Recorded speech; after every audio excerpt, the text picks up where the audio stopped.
I'll use Miss Jean. Mom, I'm gonna use Mom. It's okay.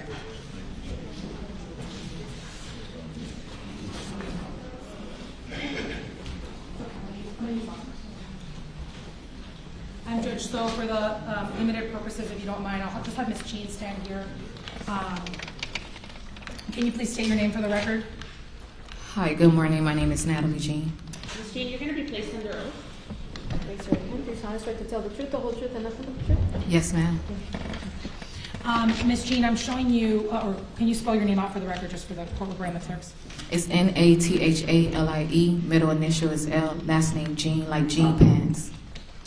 Can you tell the judge, I know she's going to hear from you later, but who exactly you are and how you're related to the victim in this case? Okay. I'm Yakheim's Lollar mother.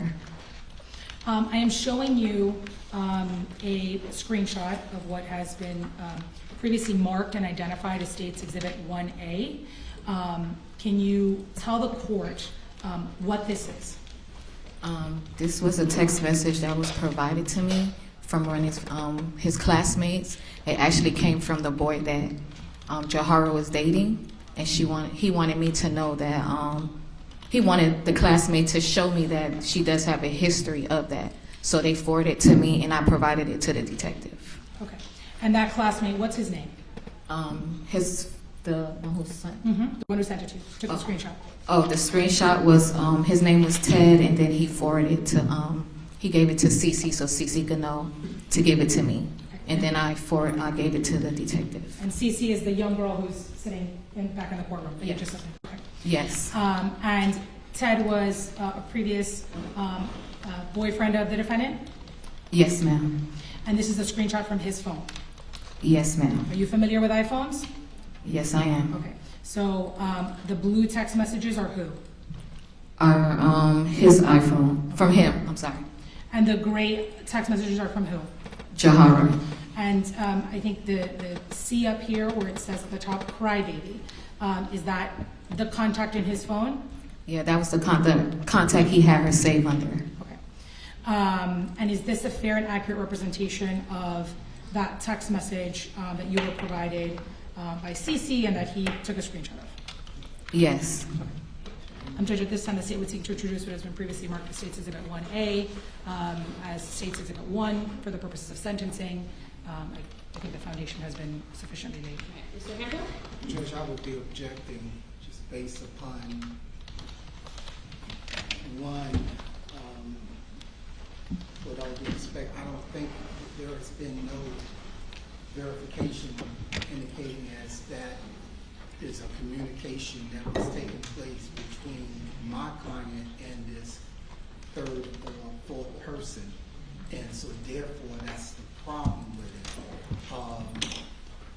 Just based upon the testimony that was just represented right now.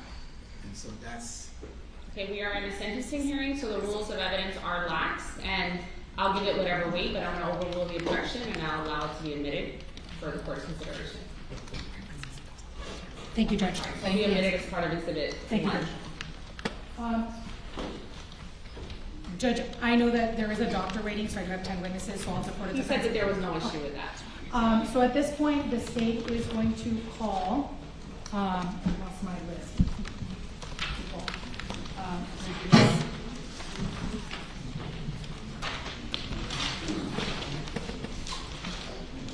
Sorry, I put my list somewhere.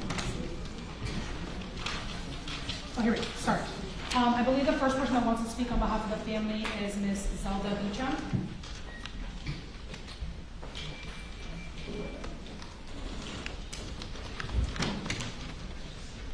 Good afternoon, Ms. Beecham.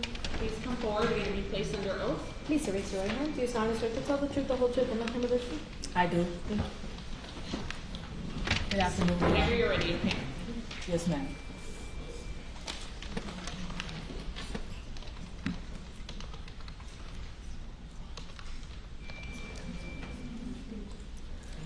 Good morning, Your Honor.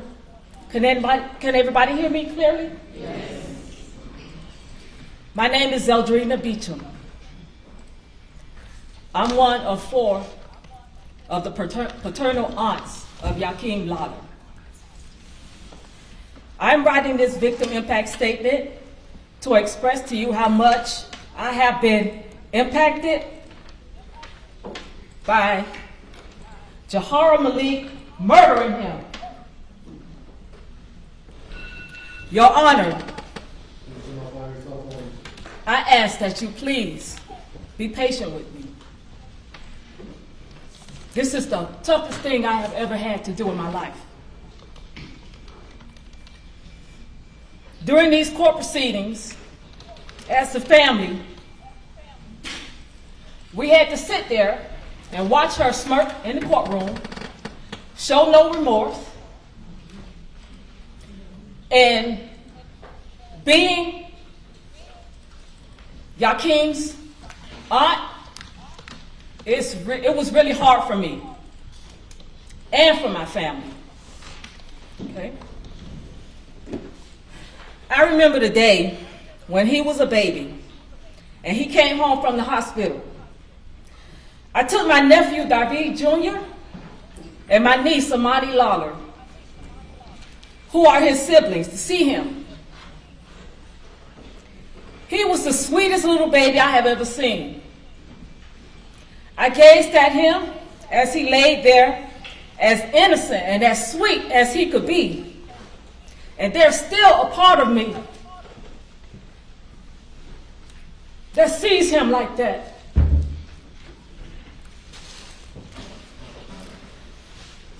Yakheim, as we affectionately call him, Chemo, as we affectionately call him, has always been a bright light in our family.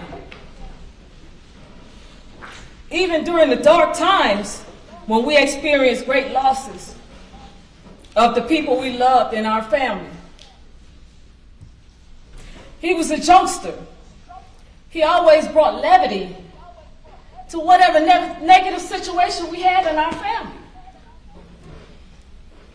He was the one that he gonna make you laugh, regardless of the situation. He made me so proud to be his aunt, not just because he was an excellent student athlete, but because he was a very loving and thoughtful and caring type of person. He always thought of others and cared about their well-being, even going out of his way to share clothing and shoes with his friends who were less fortunate. I remember when my auntie Elena had this family function at her house commemorating the life of my deceased mother, who passed away on June 15, 2021. So this was 3 years after her passing. We were at the function celebrating, just in her memory. My brothers were grilling on the charcoal grill, chicken and barbecue ribs, while our favorite music was pumping through the speakers. Some family members were swimming in the backyard pool, others were singing and dancing and just sitting around conversing with each other. We were just creating great family memories. He was there mixing it up with the family and eating and laughing and having a great time. When I was leaving the function, he called out my name. When I turned around, he screamed out to me, telling me goodbye. He had a big smile on his face. I'll never forget that. I was thinking to myself, my nephew is not a baby anymore. He's a growing young man. I smiled back at him, but inside I was crying, knowing that he would have to go out into this cruel, cruel world and create a life for himself. He used to come with his father, who is my brother, and help me put up hurricane shutters at my house whenever a storm was looming. He used to come with his father to help me out in the backyard with my vegetable garden. He was always around to help me with whatever I was doing. The older I get, the loss of that physical assistance that he offered to me is missed.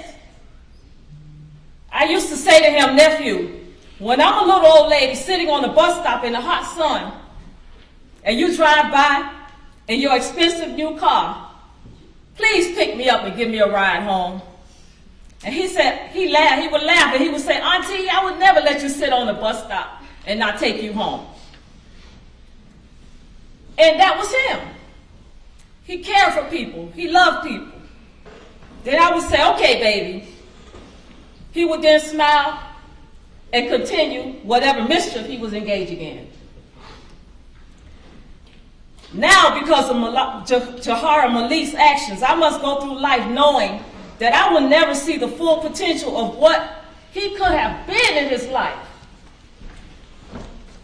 I won't get phone calls from him excitedly telling me things about his future plans for his life. I won't be able to give him advice about whatever's going on in his life. I will never have a chance to see him graduate from high school, college. He wanted to be a stockbroker, and he was on his way. I won't ever see him create a family of his own or accomplish the many milestones of his life that he was going to accomplish because he was just that awesome. He will never be able to go on another camping trip with me. He will never be there again to help me put those heavy hurricane shutters up on my windows whenever we get in a hurricane. I won't have this strong young man in my family to help me lift heavy bags of soil or fertilizers for my garden, which provided nourishment for my family. I will no longer have him to wrap his arms around me and kiss me on my cheek and tell me how much he loves me. As his aunt, I will no longer be able to reach into my bag and place a piece of candy or a $20 bill in his hand so that he could get himself some sweet treats or chicken wings and fries like he liked. I will no longer be able to tell him how proud I am of him, of being the person that he has become, and how much of an asset he is to our family. My son will not have him as a speaker at my funeral. He will not be there to console my son when my life is over. I will no longer be able to look at his fresh new haircut, and tell him that he looks so handsome. And those girls better watch out, because he's be standing there smiling and blushing and telling me, oh, Auntie, come on. You're doing too much, Auntie. No longer having him in my life leaves a hole in my heart and a deficit in my life that could never be filled. I'm gingerly moving through this life like I am living in the twilight zone, literally. Because not in my wildest dreams did I think that my nephew, being such the good person that he was, would be murdered like this. This world to me right now is really upside down. In all my years of life, nothing has shaken me to the core like this has. And believe me, I've suffered great losses in my life. I really expected my nephew to be looking down inside of my casket instead of me looking down in his casket.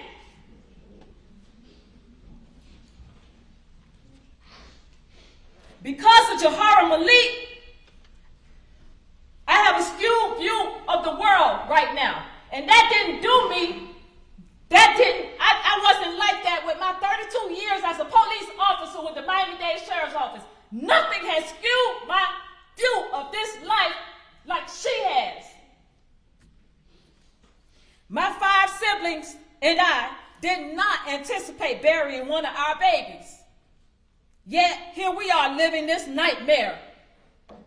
Your Honor, it's not fair to us to go through life like this. As a family, we don't even think that 30 years in prison would be enough punishment for her. But we definitely want you to give her the max, Your Honor.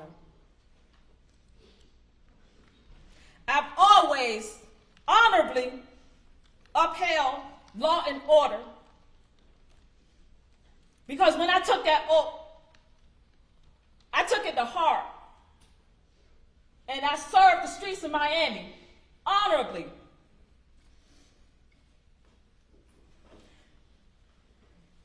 Your Honor, I would like to see justice. I would like to see the justice system work in my favor and my family's favor. I have given so much, and I just ask for the maximum, at least for my sacrifices that I've made.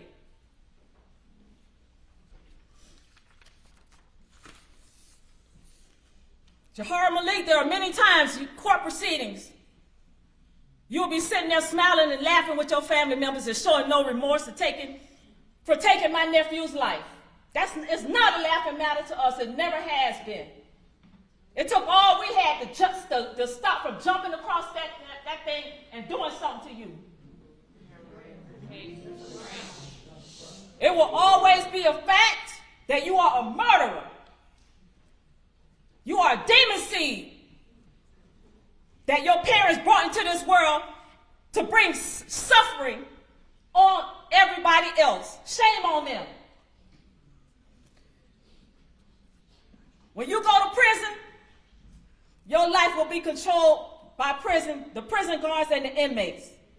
Your dignity will be taken away from you. You will have to shower and urinate and defecate in front of other inmates. You'll probably get beat up because of your slick mouth and your attitude. There are a myriad of different things that can happen to you in there. And you know what we're going to be doing? We're going to be cheering and saying, yeah, she deserved it.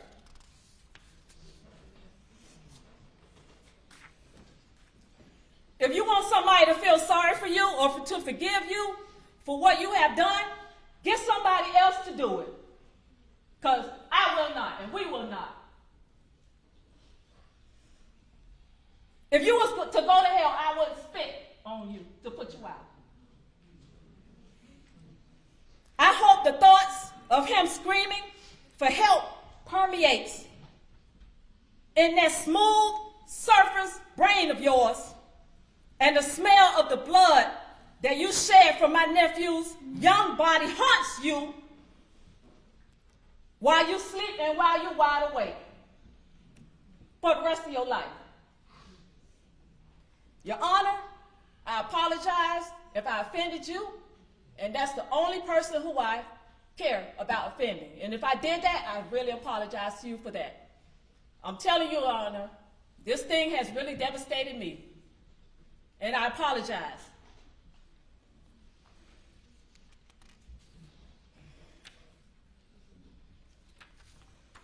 In closing,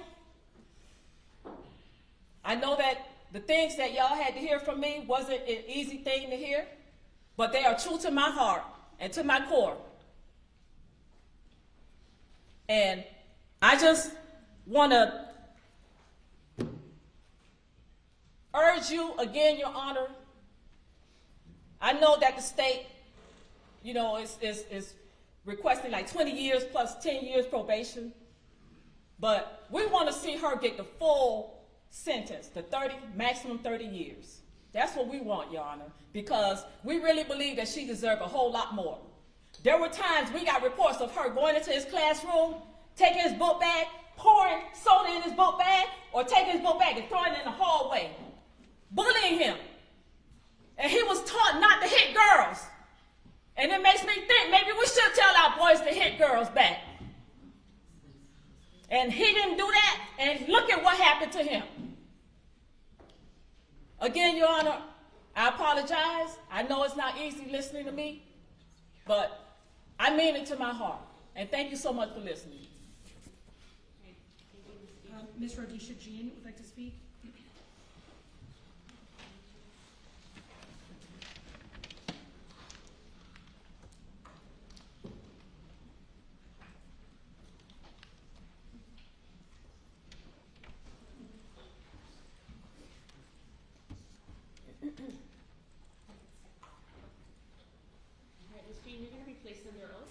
your right hand. Do you solemnly swear to tell the truth, the whole truth, and nothing but the truth? I do. Thank you.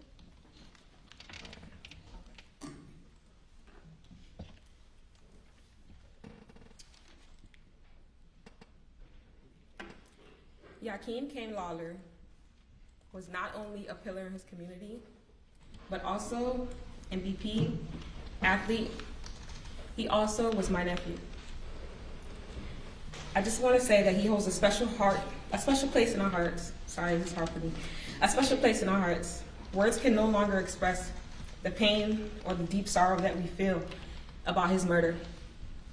I hear you guys mention him as a victim. Yakheim Lollar was just a victim of love, mistrust, and of course, betrayal. Chemo was a math whiz, a loving brother, a young man with a bright and promising future. His life was taken. Chemo was murdered. Our family relives that every single day. His absence has left a void that can never be filled.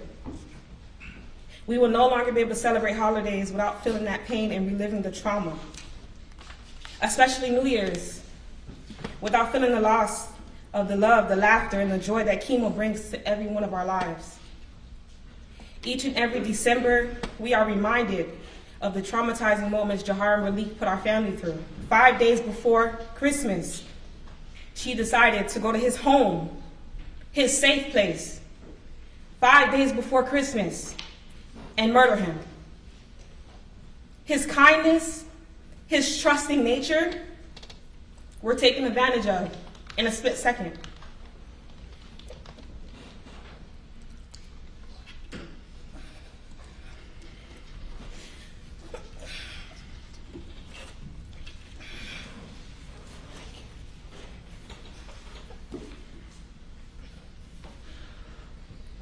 Sorry, It's okay, take your time. In the most devastating way, this pain of his absence is constant and everlasting. When I look into my niece Treasure's eyes, or Tamia, I instinctively think Chemo's right behind them, expecting to see Chemo beside her for first day pictures or family gatherings. I am met with the pain of having to realize that he's no longer with us. Important milestones that were stolen. I'm so sorry. Important milestones that were stolen that we could have celebrated with Chemo, like his 2026 prom pictures with his classmates. His graduation was stolen from us. The ability to have his first child, or his first drink. The future that he was working so hard towards. An honor roll student, never had any disciplinary action, never been arrested. Yakheim Lollar was literally the epitome of a good child. Yes, ma'am, no, ma'am, were the words that you would get from him when you speak with Yakheim Lollar. He was brought up in a family that way. Yakheim Lollar deserves justice. Jahara Malik deserves 30 years. The Jean family deserves justice. The Lollar family deserves justice. Yakheim Lollar deserves justice. The only thing he was a victim of was trusting the wrong individual to come downstairs and open the door for her. Trusting the wrong person, loving the wrong person. When have you ever been in love at 16, 17, and had a relationship that was ended for your life to be taken? As a registered behavior therapist in the state of Florida, self-regulation is important. A parent is supposed to install that in their child. They failed her. And her actions has caused our entire family irreparable pain. Nothing, no amount of money, no amount of time you give her will take the pain away that we all feel when we do not have in our lives. And I'm being completely honest when I tell you this. He was a beautiful, bright soul. His smile light up any room he walked into. And he mattered. Victim this, victim that. The only thing he was a victim of was placing his love and his trust into the wrong, trifling young lady. Not even a young lady, the murderer, because she is a murderer. Everyone keeps saying stab, stab, stab. She murdered him, cold blood. When someone says no, no means no.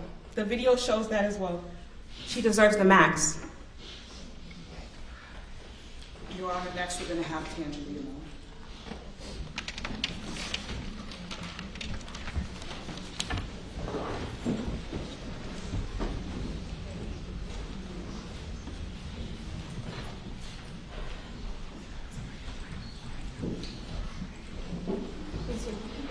Do you solemnly swear to tell the truth, the whole truth, and nothing but the truth?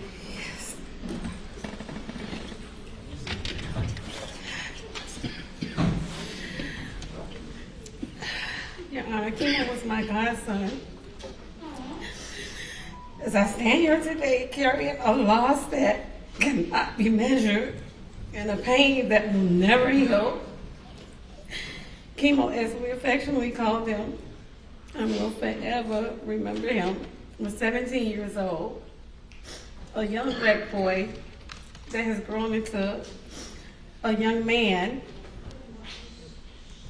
who we all love, full of dreams and life. That life was tragically stolen from him. His absence is permanent, it is forever. And it does not affect just one person. It has left an entire family, a circle of friends, and a community carrying the unbearable weight of this tragedy. At the age of 17, a person understands the difference between right and wrong. This was not a mistake. This was a decision to take a life that had immeasurable value and deserved to be lived. There must be accountability. We are outraged by this devastating and senseless act, and we are completely broken. I hosted Kimo's 8th grade prom watch, and every time I see his picture from that night, whether it was on the news or social media, it breaks me to the core. Kimo was so fly. Him and another kid that I can't even remember his name right now. And we was calling him Bobby Brown and just having such a great time. All the kids was laughing full of joy and talking about how they was gonna ride for their 12th grade prom. In helicopters, they was already talking about how much fun that they were gonna have, their life and things that they wanted to do after high school. But instead of watching him walk into a senior prom, we are faced with decorating the top of his gravesite.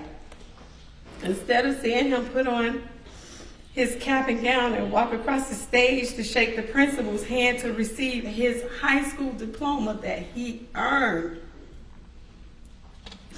we will be faced with the pain of making a makeshift graduation, draping his gravesite with his cap and gown and placing his high school diploma on top of it because someone in this courtroom today decided that Kimo's life didn't matter. All of Kimo's dreams are now forever 17. Your Honor, I respectfully ask you to consider the full depth and lasting impact of this loss and impose the maximum sentence. Thank you for your time. Justice for Kimo.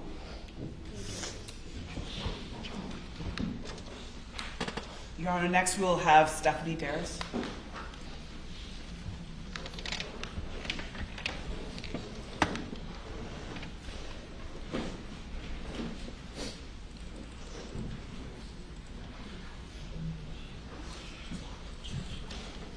Please raise your right hand. Do you solemnly swear to tell the truth, the whole truth, and nothing but the truth? I do. Good afternoon, Your Honor. My name is Marie Stephanie Darris, and I am the maternal aunt of Yakheim Lollar. Thank you for taking the time out to listen to me today. It truly means more than I could put into words. I I can still remember the day my older sister Natalie gave birth to Yakheim. We were actually in the middle of planning her baby shower. I can remember the excitement and happiness she felt to be having a baby boy. When she called me and said she had gone into labor, I was a little shocked, but nevertheless, my sisters and we all rushed to the hospital to be by her side. When we walked in the room, I remember her just smiling, despite everything, saying, "You have to see how cute he is." In that moment, nothing else mattered. It was pure love, pure happiness, welcoming Yakheim into this world. My brother-in-law, David, took us down to the NICU to see him. I remember thinking, how adorable is this kid? Even then, there was something special about him. Something you could feel the moment you looked at him. It's moments like that I will never forget. So small, so simple, yet the kind that stay with you forever. Like the first time I seen his smile. That smile, the one I'll never forget. Yakheim had such a beautiful smile. You know, the kind of smile that made you smile back? Even as he grew up, he kept that same smile. He would run up to me with the biggest smile and always say the same thing, "Hi, Auntie Stephanie," followed by the warmest hug every single time I seen him. Even as he got older, the love never stopped. He was truly a blessing and such a beautiful soul, and that was our chemo. From the time he was a baby, that was who he was. And I'm honored, as well as my sisters, to have had the privilege of watching him grow into an amazing young man. And I'm so proud to be his auntie. His presence touched not just our family, but everyone around him, as you can see in this courtroom here today. But now our light is gone, and we're left asking why. Why was he taken from us? Every day we are left of trying to make sense of something that will never make sense. We are not grieving only who we lost, but everything he was meant to become. And I want it to be known, I'm not standing here today out of anger. I'm standing here seeking justice for someone who meant the world to all of us. Someone who was deeply loved, someone who mattered and should still be here with us today. And that is why I respectfully ask for the maximum sentence of 30 years. I don't understand that nothing will ever bring chemo back, but accountability matters. She must be held responsible for her actions. Justice for Yakheim is more than words. It means ensuring that his life is not overlooked and that the full weight of what was taken from him and from all of us is recognized. A sentence like this affirms that his life had value, that he mattered, and that what happened to him carries real consequence.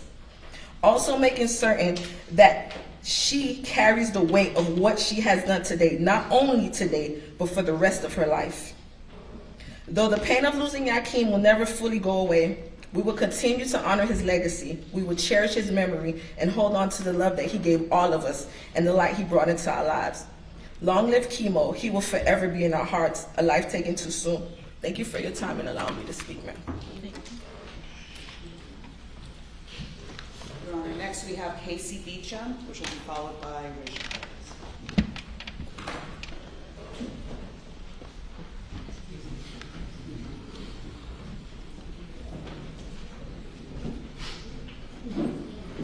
Please raise your right hand. Do you swear to tell the truth, the whole truth, and nothing but the truth? I do. Good afternoon. My name is Casey. Chemo's uncle.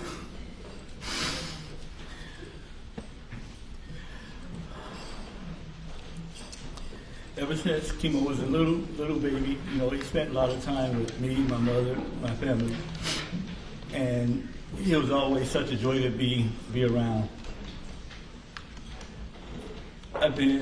He took an immediate liking to playing football.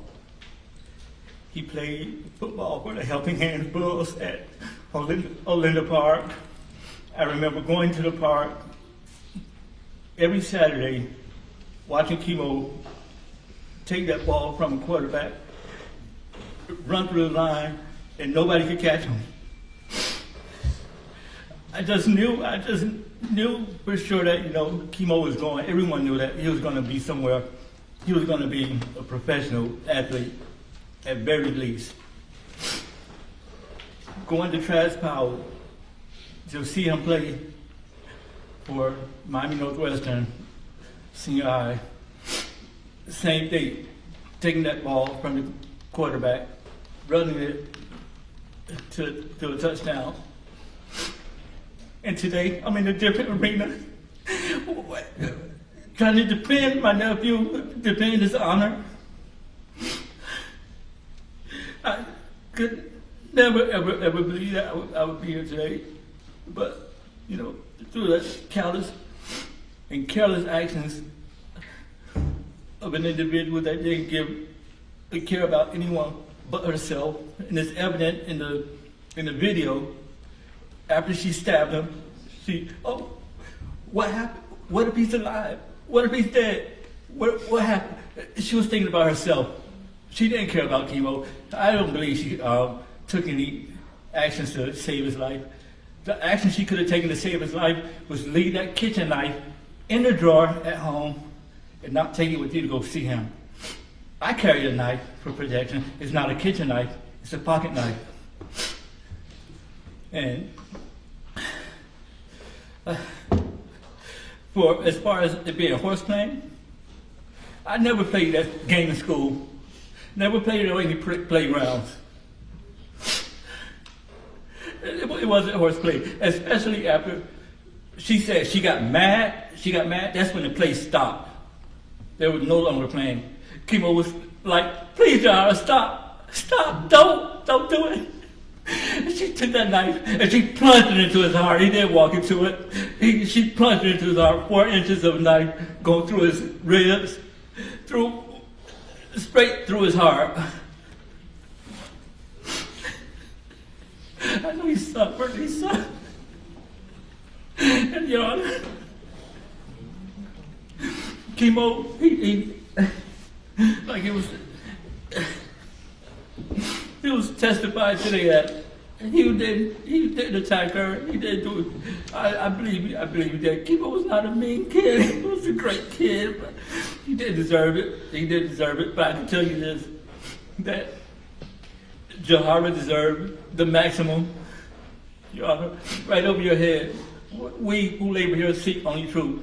That statement instills truth. It instills faith and fidelity that this court has integrity. And the only truth here today is Jahara meant to kill chemo. Chemo is dead, and his attacker deserved the maximum 30 years and even more.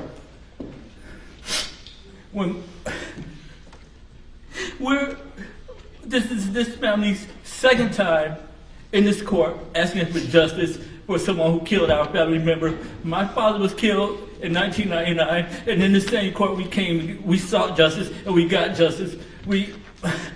And I please, Your Honor, I beg you, give us that same measure of justice that my father's killer got in this same court. I thank you for your time. Thank you, Mr. Next is Rashawn Darris, then to be followed by David Lollar Jr.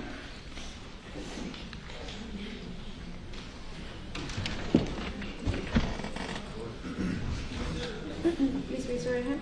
Do you solemnly swear to tell the truth, the whole truth, and nothing but the truth? Yeah, I do. Okay. Good afternoon, Your Honor. My name is Rashawn Darris. I'm here to talk about my cousin Chemo and his impact he had on me and my family. Chemo brought life into people's lives. He respected everyone and never would try to do anything to dishonor you or make you feel uncomfortable. Since my cousin passed, my family has had many regrets. For me, it was wishing I had more time with my cousin. The last time I see him, I said, "I'll see you next time I come to Miami." The next time I see my cousin was at his funeral. This loss has changed everything to me. It's broken my family apart. This is a permanent void, and chemo is a permanent void in my life that can never be replaced. But it's not his fault. His life was taken from him by somebody that had no... Shit. Birthdays, holidays will never be the same without my cousin. He died the day before my little brother's birthday, 2 days before my uncle's birthday, and 5 days before his father's. Chemo mattered, and his life should be respected. With that being said, I respectfully ask the court to consider the full weight of the loss and impose the maximum penalty. Thank you, Your Honor. Next, we have David Lollar Jr. to be followed by Sierra Harrell.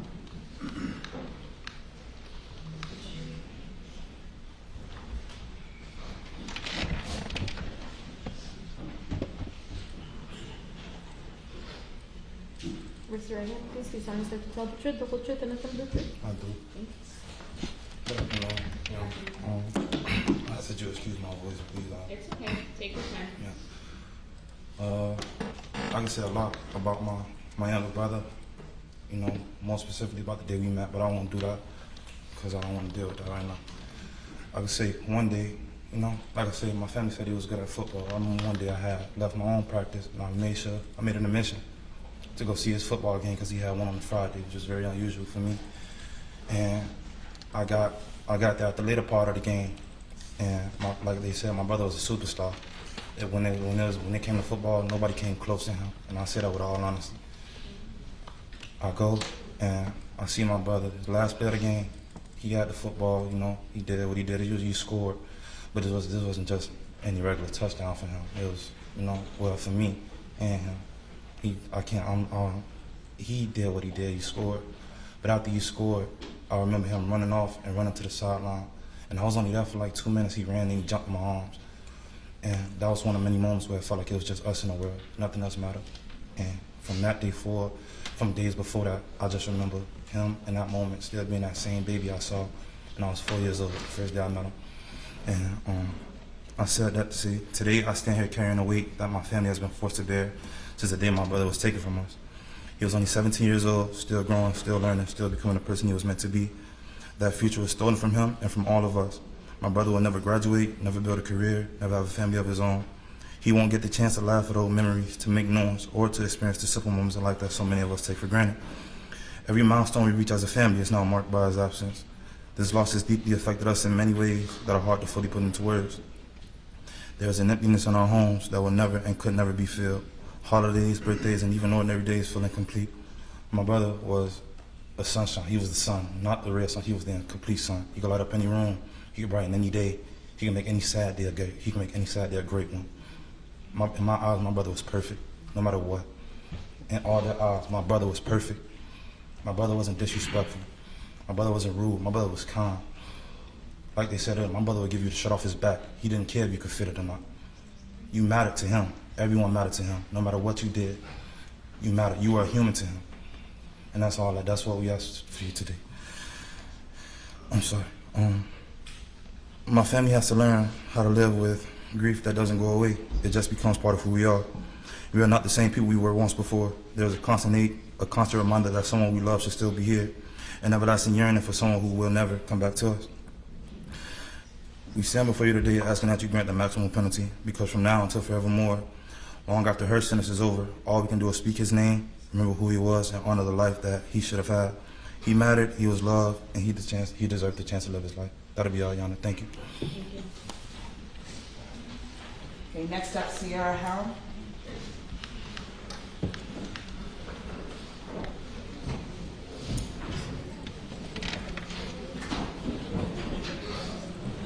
There's going to be a few coming up.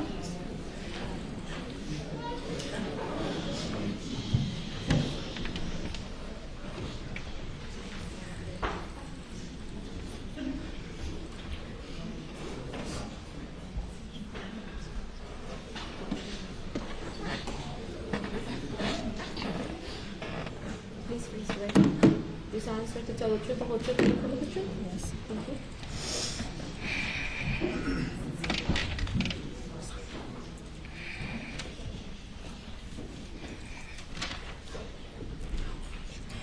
Dear Jahara Malik, you killed our friend, and there is not a single day that goes by where the truth doesn't press down on our chest.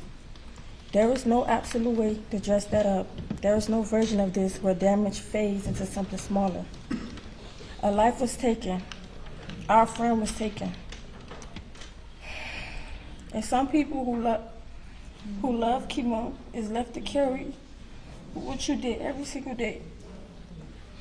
We all wake up and remember. We fall asleep and remember. Sometimes it hit us out of nowhere.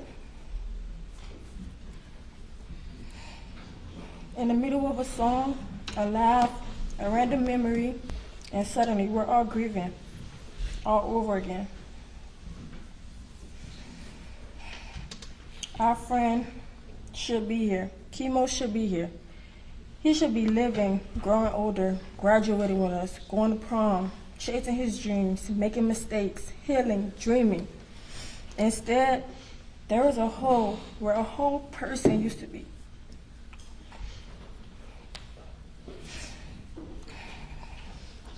A hole that will forever exist because of you.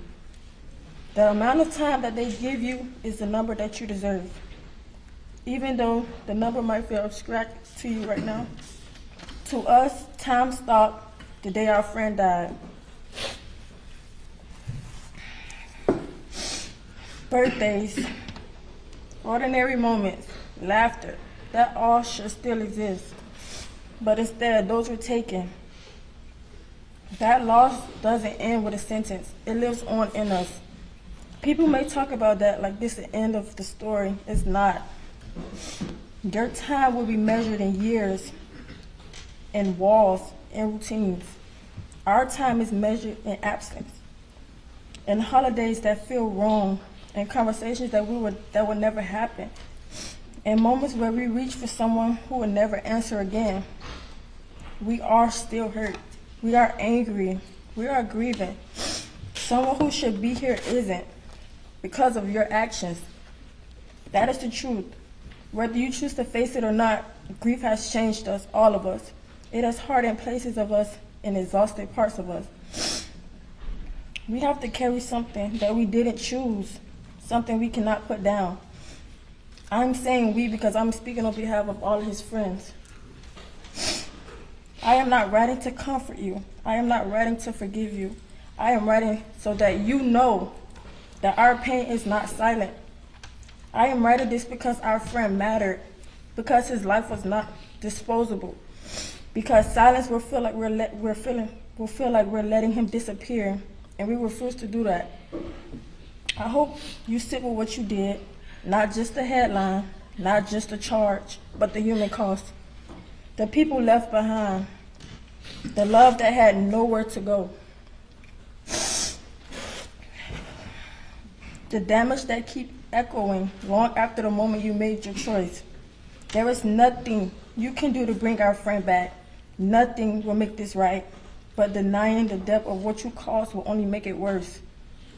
So, I just want to let you know that this pain is real. Our friend was real. And that this is proof that he isn't forgotten. And so you know that what you did had weight, consequence, and human cost beyond yourself. You are a murderer. We will carry our grief in our own way, but you will also carry your responsibility in yours. We want the max, respectfully. Thank you.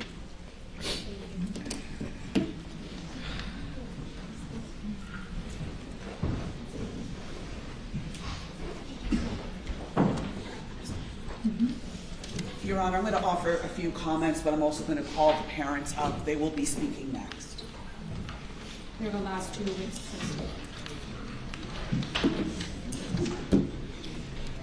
Good afternoon, Your Honor. My name is Melba Pearson, and I'm counsel on behalf of the next of kin. As you know, I have spent my career in the courtroom. I have prosecuted homicides. I have evaluated the weight of sentences. And I understand what this moment means, both legally as well as humanly.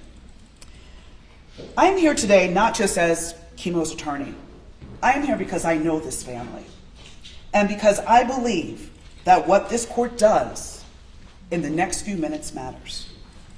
Not just for them, but as a statement about what we value. Your Honor, you have heard from his aunt, a 32-year law enforcement veteran who devoted her life to this system and is now asking for it to work for her family.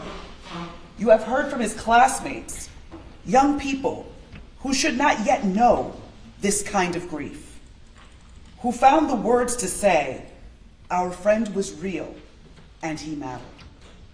You have heard from aunts, uncles, cousins, and family friends, an entire community of people whose lives have been permanently altered.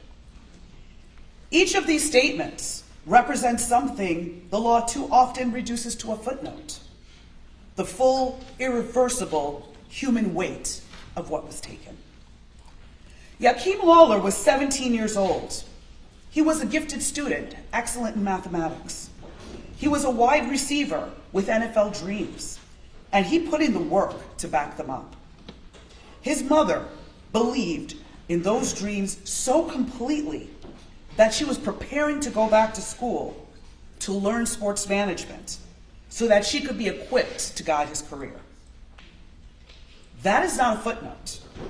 That is the story of a mother who saw her son's future and said, "I will build myself up to meet it." That is the depth of who Kimo was and the love he inspired. And he did not lose his life to a stranger. He lost it to someone he was in a relationship with, someone he trusted.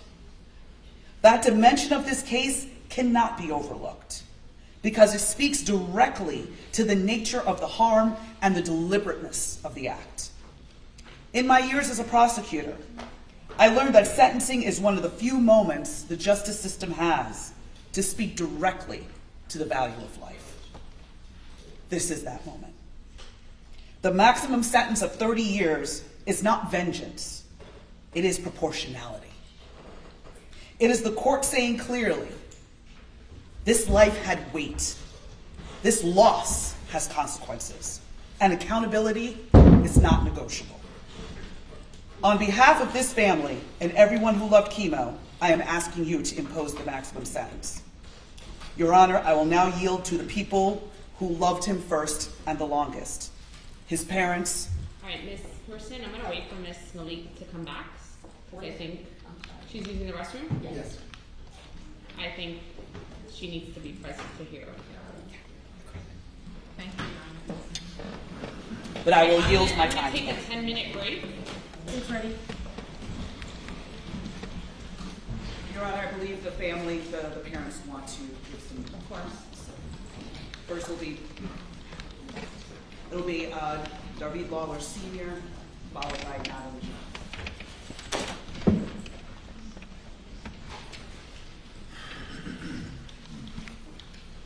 Please raise your right hand. You solemnly swear to tell the truth, the whole truth, and nothing but the truth? Yes. Good morning. Your Honor, my name is David Yakheim Lollar Sr., proud father of a gem of a son, Yakheim Kanye Lollar. And before I tell you how the murder of my son affected me, I want to let you know how it affected my other two kids right there. My son like 6'5", my oldest boy like 6'5", like was 280. He lost like 50 pounds in the immediate aftermath. He was, through talks we had, he was, sorry son, contemplating suicide, okay? My daughter, she has chronic sickle cell, all right? And from the day of the funeral to for like the following 2 weeks, she was admitted in the hospital, taking breathing treatments, contracted pneumonia, had a self-administering morphine pump. The doctor telling me, watch her, make sure she breathing before you leave. I'm spending nights out there at the hospital, going straight to work the next day. I was really thought I was at risk of losing all my kids, being kidless, okay? All right.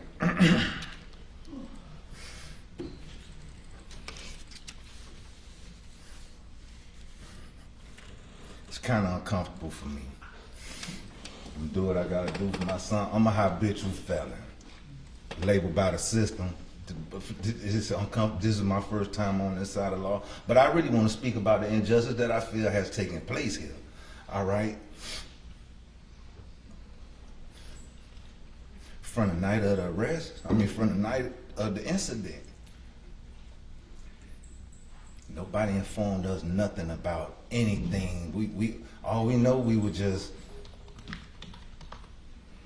summoned to the headquarters. We were released and never found out anything else. We had to find out from the street. Charges were never filed. Okay, and I feel like it's a slap in the face to honestly to be 40 days in and they come back with manslaughter. All right, and with all the evidence that we've seen, that they've called us down there to see, medical examiner, the body cam worn video from the scene of the crime, all right, it's just baffling to me how they can take all this time to come up with a manslaughter charge. We feel as though she's been undercharged, all right? We've been seeking the enhancement from the beginning, all right?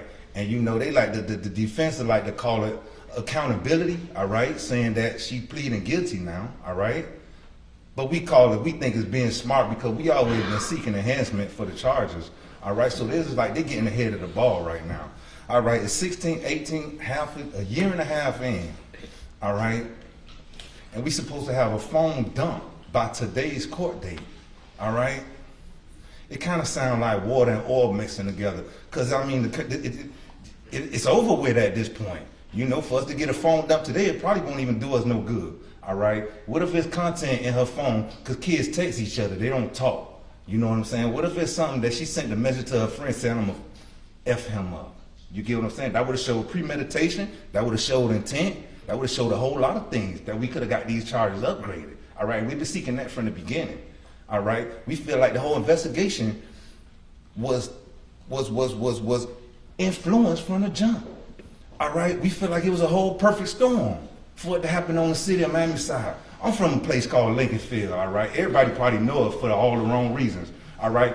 I've been shot down, AK-47. I done seen people murdered, know a lot of murderers. Don't know anybody that was granted this luxury right here, all right? To be kill someone that night, all right? To be held in custody, taken into interrogation, and released without charge?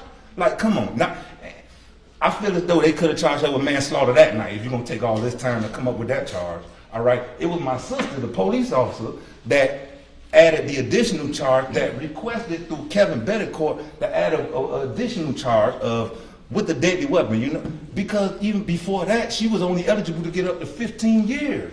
All right, because it's a deadly weapon, now it's up to 30. All right, but we shouldn't have to do the prosecutors in the state job.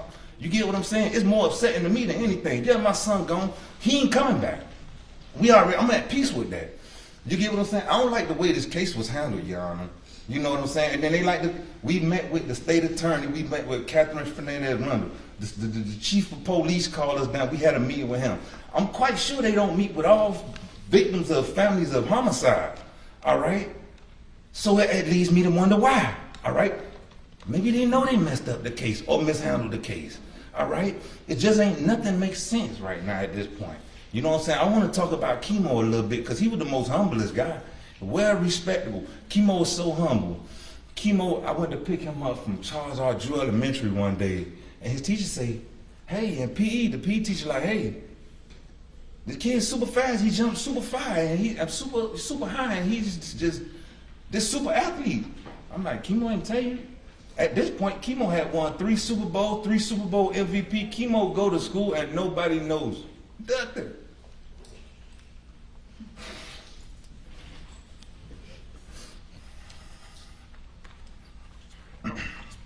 He was 10 years old at that point, all right?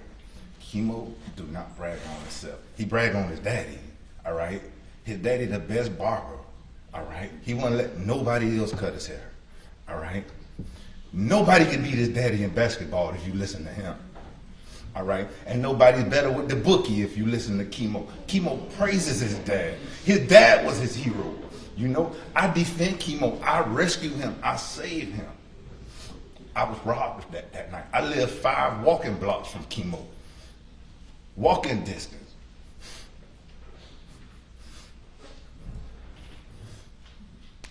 And that was taken from me that night.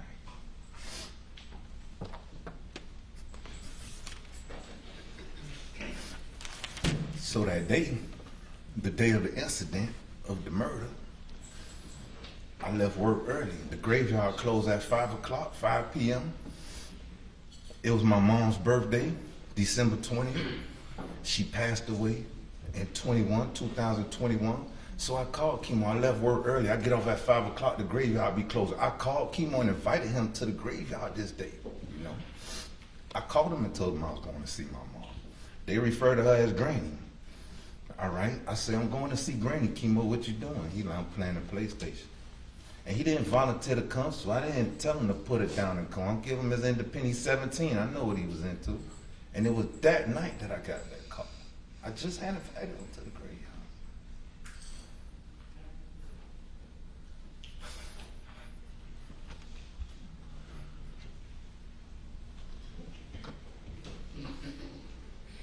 Chemo wasn't hanging around the wrong crowd. It took for somebody he loved and trusted to do him like that. Chemo wasn't no chump. He was a well-respectable young man. He was taught to not be abusive to women.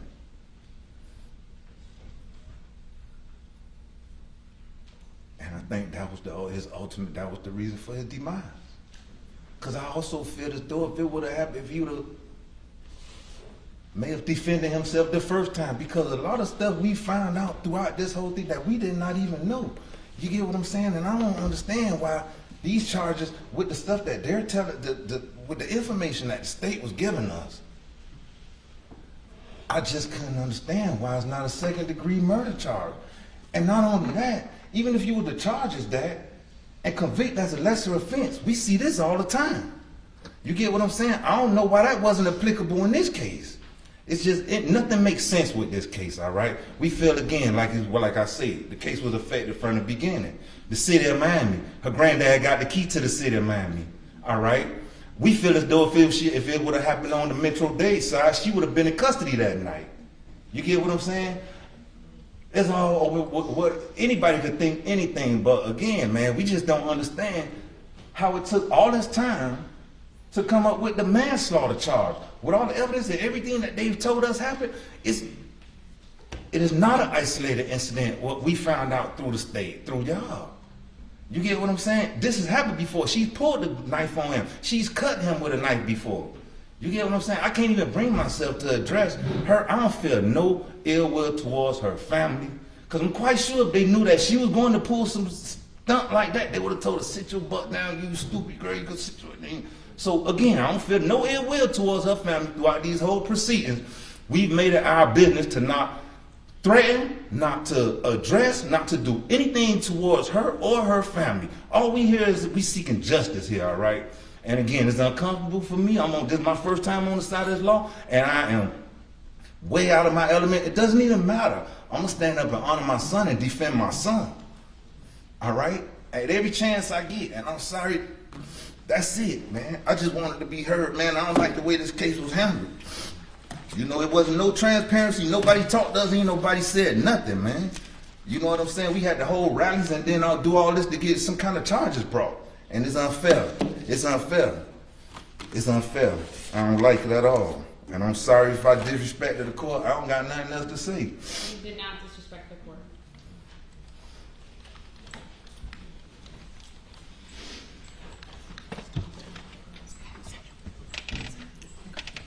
She's already under oath. Do I need to do it? No, you're. Okay. Good morning, Your Honor. I do want. Oh, I'm sorry. It's along with that. I do want to thank you for allowing everyone to speak today. So I am going to tell you a little bit more about my son and who he was, and then leave from there. Okay. All right.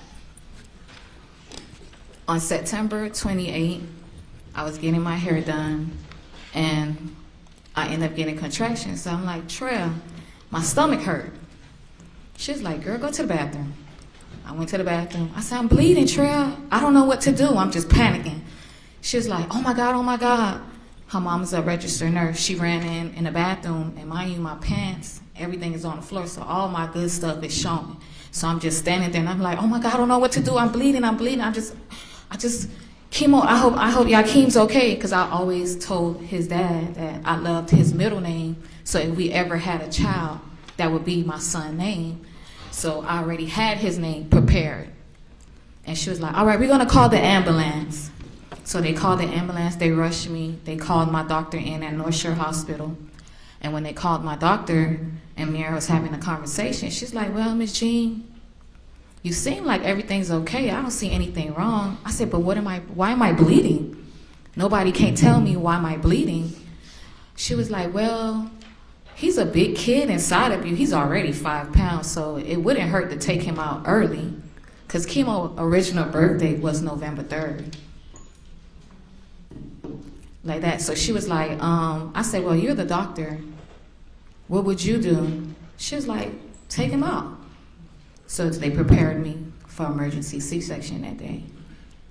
So we ended up going to the emergency room, and my mom and my sisters and dad came, because you know I'm the big sister, so everybody's rallying around me, and I'm just got my head down. I'm praying. They talking, but I'm praying the whole time. All I'm saying is, God, let my baby be okay. And then we went into surgery, and he came out. The pediatric doctor said, he's gonna need a blood transfusion. I said, okay, no problem, but I don't hear him crying. Before you take my baby, I want to hear him crying. I need to make sure he's okay. She was like, but he's okay. I said, no. I need to hear my baby. But you could take him after that. So Chemo started to cry, and they left. And that always stuck with me and stuff. So fast forward, I think he was like 3 or 4. We was coming from Winn-Dixie. And they have the blood drive trucks outside. And the lady came, she's like, hey, would you like to give out blood today? I said, sure. I said, let me drop my groceries and I'm gonna go. And Chemo was like, hey, you know, he's just always bouncing everywhere and everything. And he's like, Mom, what is that? I said, I'm gonna tell you why I'm doing it. He's like, huh? So he's looking at me as we go in there. I said, you know, someone saved your life. So that's why today I choose to give blood. When you get older, I want you to do the same thing. Because if that person didn't donate blood for you, you wouldn't be here today. And he was like, with his little eyes, you know, he has the most adorable eyes and a beautiful smile. Okay, mommy, no problem. Fast forward to high school. I'm in my room, cleaning up. I just hear my door go boom. I'm like, oh, here he go. Then he comes in, he's like, Mom. And he bounces just like this in my room. Mom, guess what I did today? I'm like, what, Chemo? What did you do today? He's like, I gave blood. I remember when you told me that, so I gave blood today. I said, that's what I'm talking about, boy. I know that's right. He was like, I got 2 pizzas and a movie ticket, but I did, but I gave it today. That's the type of person my son is. You see, he remembered that from 3 years old. He remembered that conversation. He remembered somebody saved his life, so he was willing to save somebody else's life. So this is why it's hurting everybody out here. See, the difference is that someone was able to save my son's life by giving out blood, but that night that Jahara took my son's life, nobody could have saved his life. Nobody. It was nothing they could do. She gave my son a death sentence. It was nothing nobody could do for my son. I find myself like just dreaming about how I took him to his first football practice, and he's crying and whining, and I'm like, oh, you gotta stick this out. You told me you wanna play football? You're gonna play football. You got me coming out of here and you talking about you finna cry? No, we gonna stick. I remember running inside. I started from saying, go, Chemo, go. Run, Chemo, go. Take off, Chemo, take off. That's how I started. I'm one of those parents who's running aside the sideline with their kid, screaming out his name all the time. Imagine watching your son grow to be the person that you want him to be, and you getting them ready for the future. You're preparing your son, because if you have kids and if you have a son, especially a brown son or a black son, you teach your kids how to conduct themselves out here when you're not. I always tell my kids, you are a representation of me. So you carry yourself as such. You understand what I'm saying? My son is yes, ma'am, no, ma'am, yes, sir, no, sir. You will meet my son one day and you'll remember him for the rest of your life. She took that away. The night of, it was a regular day in our house. We was putting up the Christmas tree, me and Treasure, my youngest. He came in the living room. The first thing he said, because he's always a jokester, pink tree, huh, Mom? Pink tree. I said, boy, you better ask your sister, which is my oldest, Tamia, She waited the last minute to get that Christmas tree, so we got to get what we getting. And we all was in there doing the tree. And for some reason, it's just like it wasn't coexistent or whatever. It was just a beautiful day. Tamia was coming she was coming in the door, and he was coming out of his room, and we was playing music. And we was just like, it was just our song, and we was dancing. We was listening to Mariah Carey, We Belong Together. And then he just coming out the room, and he's just singing. He's like, when you left, I lost a part of me. And he just singing his heart out. And then we in the background, we his little cheerleaders, we like, we belong together. And we just singing. And then it was just, that's our normal routine. You get what I'm saying? It was just a beautiful day. Never would we imagine that. We ate, he went in his room. I said, oh, hey, Jig, the trash. He told me, all right, Mom. I said, no, your room. He was like, oh, okay. I said, I'm off tonight, so I'm going to be here. He said, Mom, I promise I'm going to do everything in the morning. That was the last thing my son told me when I went in my room. Mom, I promise I'm going to do everything in the morning. Then I got that phone call. Not from police officers or nothing. One of his classmates called me and said, Mom, something happened to Chemo. You need to go to the hospital. Then somebody texted me, Jahara stabbed Chemo. But her lawyer wanted to say she reached out to me. When she wanted to talk to me about other stuff and communicate, she know my number. But she didn't know it that night. Well, her mind was a fog that night. But when we talk on a regular, she knows my number. And then an officer, as I'm on the scene, tells me, Miss Jean, yes. Is Yakheim Lollar your son? Yes. I'm sorry to tell you, he didn't make it. Why?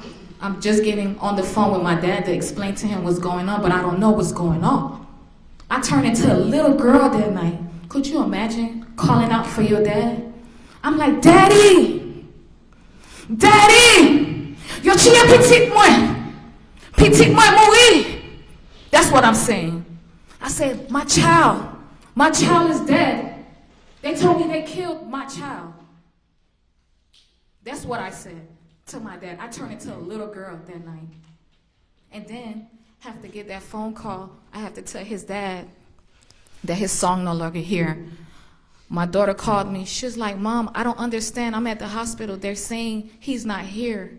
I got to break that down to her, letting her know that her little brother that she helped me raise is gone. Imagine everyone calling you that night to find out what's going on with your son. And when you tell them that your son passed away, they hang up on you. From that night all the way to the morning, that's what happened to me, Your Honor. Because nobody couldn't believe Chemo, out of everybody, Chemo, who don't bother nobody, that's the only way she would be able to kill him, is at home, because he doesn't go anywhere. The only way Chemo going somewhere if he know it's food there. That's the only way. Imagine that. Imagine going through all that. And you still got to be a mom. You still got to be strong. You still got to make sure everything goes right so you can send your baby away. You got to sign papers. You got to do this. You got to do that. You know how I had to identify my baby? With a goddamn picture. That's how I had to identify my son. By a picture. And he died with his eyes closed and his mouth open like he was shocked. He was in disbelief. Imagine going through that. Imagine going through all that. Imagine picking out your child casket. Right? Because he's supposed to do that for me. I'm not supposed to do that for him. Imagine doing that. It took them 4 days to release my baby body. 4 days. The funeral home called me and said, Natalie, I just got his body. Are you sure you want to see him like that? I said, that's my baby. They told me he died. I got to see it for myself. 4 days don't went past. Everybody told me he dead, but you got to see it to believe it. When I went to go see my baby, he was unrecognizable.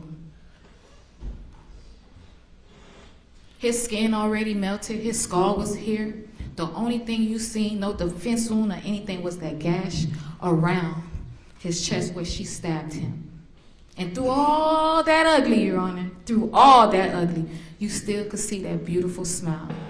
Through all that. Through all that, Your Honor. And then you have to prepare to send your child to go home. You know how hard that is to see your child? It's different to see your child in a box. It's totally different. I can't even tell you what was said at the funeral. All I remember she said was, "Mom, one last time." Then I had to stand there, me, his dad, and my dad, and close my son's casket. And when that door went down, I went down with it. It went down again, and I went down with it. It went down, and I went down again, because I had to see it all the way through. Then I heard, click! And my whole world just stopped. When I got to that cemetery, every emotion that I've been holding on and trying to keep strong and all that came out at that cemetery. Because now you're really seeing that it's true. It's really true. And I said, "Chemo, you trying to tell me you left me? You left me? Chemo? You left me? So you saying that my son not here today because he chose not to be with somebody? My son lost his life because he chose peace?" She took that knife, stabbed him in the chest, and pierced his heart, and my son bled out. She called me on December 12th and said my son broke up with her. 8 days later, she killed my son, but she want me to believe they was horse playing. Because that's what they're saying. And through this whole proceeding, and while we crying and going through stuff, her family back here just laughing and like brushing us off like we don't have no feelings and like we're nobody, like we're not valid, that we want justice. Because had my son did that to her, it would have been totally different, right? Totally different. Through this whole proceeding, she never showed remorse. She never showed she cared. You can even look at the news clip. Not one time she showed that she cared. She actually showed that she'll do it again, to me. But it's horse playing. Your Honor, I'm asking for the max. My son deserved it. She earned that max when she pulled out that knife and stabbed my son in the chest and pierced his heart. Imagine this, Your Honor, being your normal conversation from now and forever. Dang, if Chemo was here. Dang, y'all remember when Chemo did this? You forgot how Chemo used to laugh? Oh man, I wish Chemo was here. Dang, I'm not gonna lie, I miss Chemo. That's our reality now, Your Honor, now and forever. So all we asking for the max, we believe she deserved more than that. The justice system been failing us since day one, Your Honor. And I hope today you serve justice. I hope today you show why you sit on that bench and wear that robe. Right is right, wrong is wrong. She was wrong. If she never pulled out that knife, my son would be here and we wouldn't be sitting facing each other today, Your Honor. We just want what my son deserved. His life matters. I do not want to leave here today, Your Honor, feeling like I lost my son all over again, Your Honor. Thank you for listening to me and my family. I hope today you got a sense of Chemo, who Chemo was, and I hope you see when you look out there how much he was loved, Your Honor. Thank you.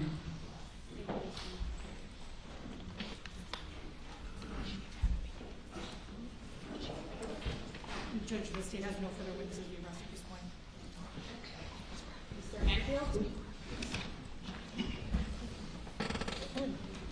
Judge, I will be calling at this time Dr. Safe.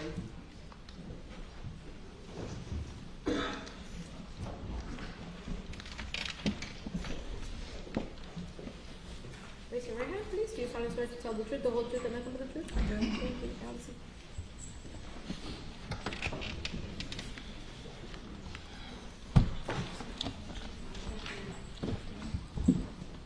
And Mr. Nichols, you can proceed whenever you're ready. May it please the court. Good afternoon. Dr. Good Safe. afternoon. Will you identify yourself for the record and spell your last name, please?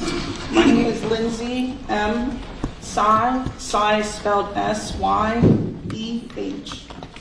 And what do you do for a living now? I'm a licensed mental health counselor. And how long you been doing that type of work? I've been doing it for 5 years. And in doing that type of work, tell the court exactly what is it that you do, as far as letting us know what is, as part of your work, what exactly does that entail? As a licensed mental health counselor, I see clients in an individual setting with couples and families. I also host workshops in the community that talk about mental health as well as forensic mental health assessments. I diagnose and treat mental health disorders. Did you, in your capacity, ever come in contact with Jahara Malik? Yes. And can you tell the court when that was? The first time I came in contact with Jahara Malik was when I had outreach from your office that invited me to be a part of her case, and I saw her in February of 2026 as a client. And did there come a point in time that you had an opportunity to conduct an evaluation of her? In February, I conducted an evaluation, and that's called a forensic mental health. It's a part of that report where we do a clinical assessment, we do a clinical interview, and then write up a clinical report. And can you walk me through, tell the court exactly what you learned and what you were able to assess, first starting off with what was your assessment, if any? Absolutely. And so I did about 7 assessments with Jahara. The first one I did was an MMPI-3. And what is that? An MMPI-3, it tests for psychopathy in clients that are 18 plus years old. And it has a battery of questions that have 7 domains. And it is a series of depression, suicidality. It talks about trauma. Those are some of the things that were assessed in that assessment. Another one was the Beck Depression Inventory. And so that assessed depression within 2 weeks of seeing her, or depression symptoms that she may have exhibited within 2 weeks of me seeing her. I also did a Beck's Anxiety Inventory, the same, but this time it's symptoms of anxiety. I also did a Beck's Hopelessness Scale, and it assesses the severity of depression to the extreme of hopelessness. I did a Miller Forensic Assessment and Symptoms Test, and so that is an MFAS. It assesses the malingering, and so whether or not a person is feigning their testimony or their symptoms, it helps me to assess that, as well as a reliable digit scan, and so it helps with the validity of everything that she is saying. You're doing back and forth with just giving her numbers, just a recitation to see if cognitively if she is aware. And then last but not least, I did a mental status exam. All right. For those of us who are not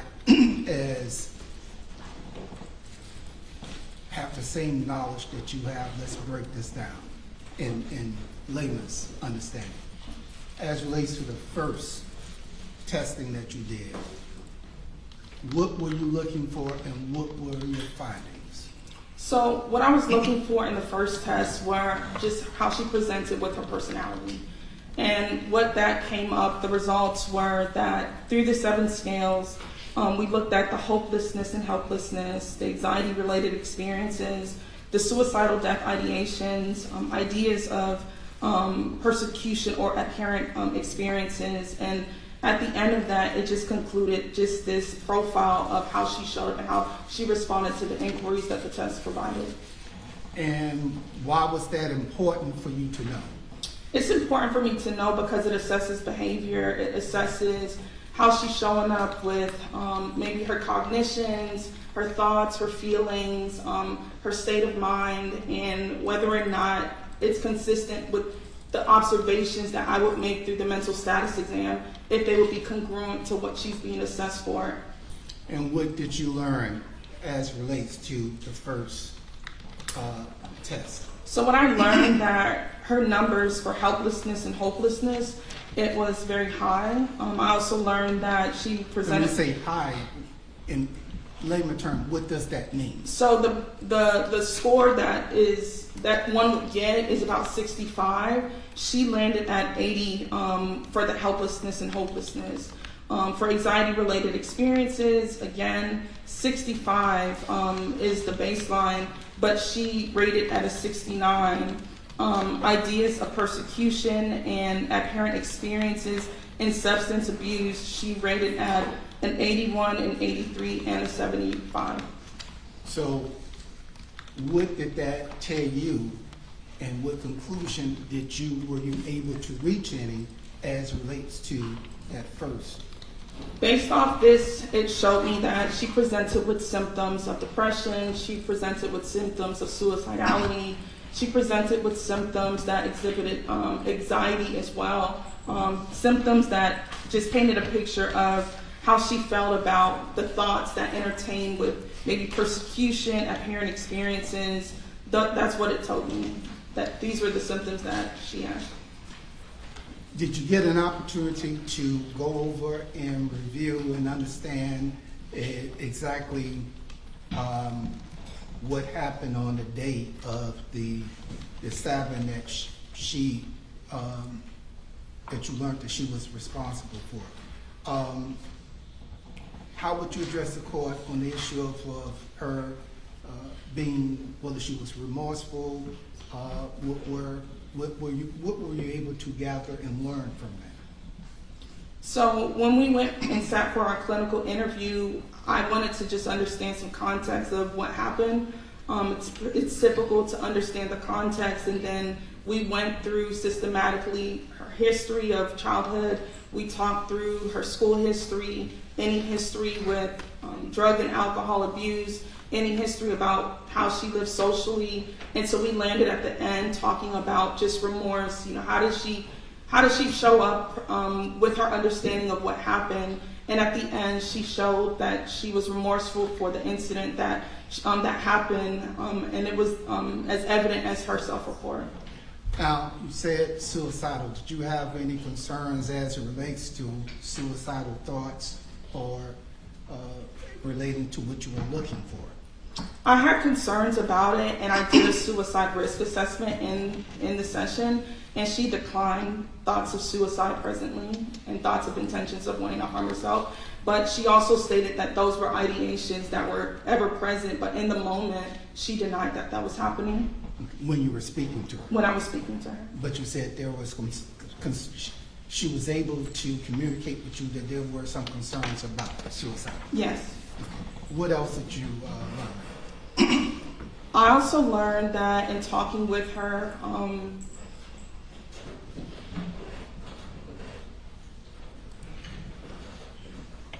if I can just refer to my report. Sure, go ahead.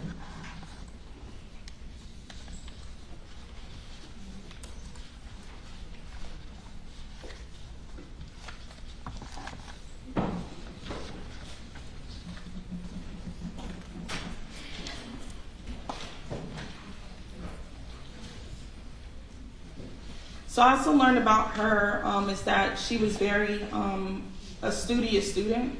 She told me about how she went to school and how she hoped to aspire to become a nurse one day.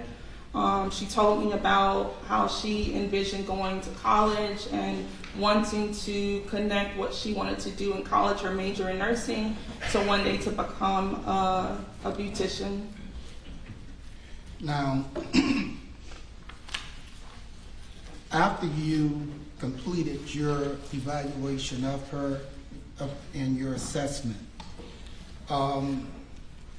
did you reach any conclusions and recommendation for consideration should be taken by the court as relates to this particular case? So based on the conversation that we had, the interview that we had, there were some conclusions that I reached. One, a recommendation to the courts for trauma-informed mental health treatment. This was recommended because the examining, just their symptoms of, just emotional regulation, how to manage stress. I also recommended that there be a restorative justice informed programming, if applicable. And so what this does is that, as they work to support them in accountability, reflection, empathy, and community reintegration, I recommended as well, I did life skills and decision making. And so this would be, structured life skills developmental programs is recommended to help with the judgment, conflict resolution, and personal safety awareness. These are some of the recommendations that I made, as well as structured rehabilitation program with aftercare. There was also a recommendation for family support and counseling. Now, did you, during the time period that you had an opportunity to evaluate Jahara and Malik, you said that she came across remorseful. Did she ever communicate with you as it relates to her position as far as accepting responsibility and regretting what happened that day? Towards the end, or at the top of the interview and towards the end, I asked questions about remorsefulness, and she did express remorsefulness for what happened. She stated that while she was on the scene, that she did her best to help and to support and to aid in care, and that she was very sorry and for what had happened. Now, did there come a point in time, I'm going to go to conclusions. I know that you gave some recommendations as it relates to, for the court to consider. First of all, let's talk about the age at the time of this incident was 17 years old, right? Yes. And no prior contact with the criminal justice system. Now, what is the significance, if any, as relates to the 17 years of age? So when we look at 17 years of age, they're almost at the tail end of their teenage years, and so 18, 19 marks that end. And what was significant for me was that, her brain is being developed and it's in process of development. And so as I thought about that and processing this with her, it was more so about, decision-making, impulse control, emotional regulation, everything that entails that and how she developed those coping skills from early childhood, how is it being reflected in the present? So I was conscious of that. And what was your, as relates to recommendation for the court to consider as relates to this particular case? So my recommendation pertaining to this case would definitely be in alignment with trauma-informed mental health treatment, the restorative justice-informed programming, the life skills and decision-making education, a structured rehabilitation program with some form of aftercare treatment, and family support and counseling. Are you familiar with the Miami-Dade County Boot Camp program? I've heard of it. Okay. And upon learning some of the benefits of it, as it relates to this particular case, what were your recommendation to the court pertaining to programs like that? Well, from what I know, boot camp has an opportunity to instill some of the aforementioned recommendations that I have. It can integrate trauma-informed mental health treatment, restorative justice-informed programming, life skills and decision-making, and definitely structured rehabilitation. Now, you had an opportunity to listen to Dr. Brennan as it relates to his evaluation as it relates to Jahara Malik, right? Yes. And there's one thing that I brought up, and that is one of the things he did. He wanted to, with all of his years of experience, to test to see whether or not the person was, as we call it, gaming the system. And he said he tested that, and he determined that that was not the case. Do you join in and agree with Dr. Brennan's assessment based upon what you had an opportunity to assess and see for yourself? So I did a test called the Miller Forensic Assessment of Symptoms. And this test, it tests for malingering and feigning. And so when I tested Jahara for it, she scored out of 4, and it established this cutoff for malingering, which indicates there's no significant evidence that the client was exaggerating or fabricating any symptoms. So would it be your opinion that she was, one, remorseful for based upon what happened, that she was sad, that she wanted to accept full responsibility based upon what happened? Based off my observations in her self-report in our session, she exhibited remorse, regret, and she had sadness in the session. I have no other questions, Your Honor. Thank you, Mr. Campbell. Any cross? Hi, doctor. Can you remind me how to pronounce your last name? I don't want to. Sai. Sai. Okay. So you met with the defendant February 4th, 2026. How long were you with her? I was with her about 3 hours. And that is the total of your time with her? No. No? How long were you with her overall? So I would say about 4 hours. 4 hours total? Mm-hmm. And that is after those 4 hours is essentially what's in your report? Yes. You didn't meet with her any other time? No. Okay. So during your meeting with her, you have here as sources of information and evaluation procedures. What you outline are Miami-Dade Police Department lead report, complaint, arrest affidavit, and work product. And you did your testing as you described, and then you did a clinical interview. That is all that you used, over the course, of the 4 hours that you were with her in making your assessment? Yes. Okay. So during that time, were you provided any history, any Miami-Dade school records? Only based on the the client's self-report. Self-reporting, okay. Were you provided any reports from any pediatricians or any doctors' notes with respect to any mental health prior diagnoses? Only based on the client's self-report. Were you provided any sort of outside material other than, the client's reporting? No, okay. So in your ultimate assessment, she self-reports, and I think what you end up noting is ultimately she has a happy childhood, right?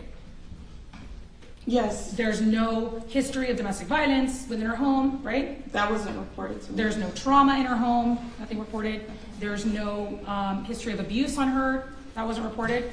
At no time did she ever tell you that there was any history of violence on behalf of the victim in this case against her? No. No, okay. At no point were you ever provided any information about prior instances of aggression between her and the victim where she was her and the victim where she was the initial aggressor? No.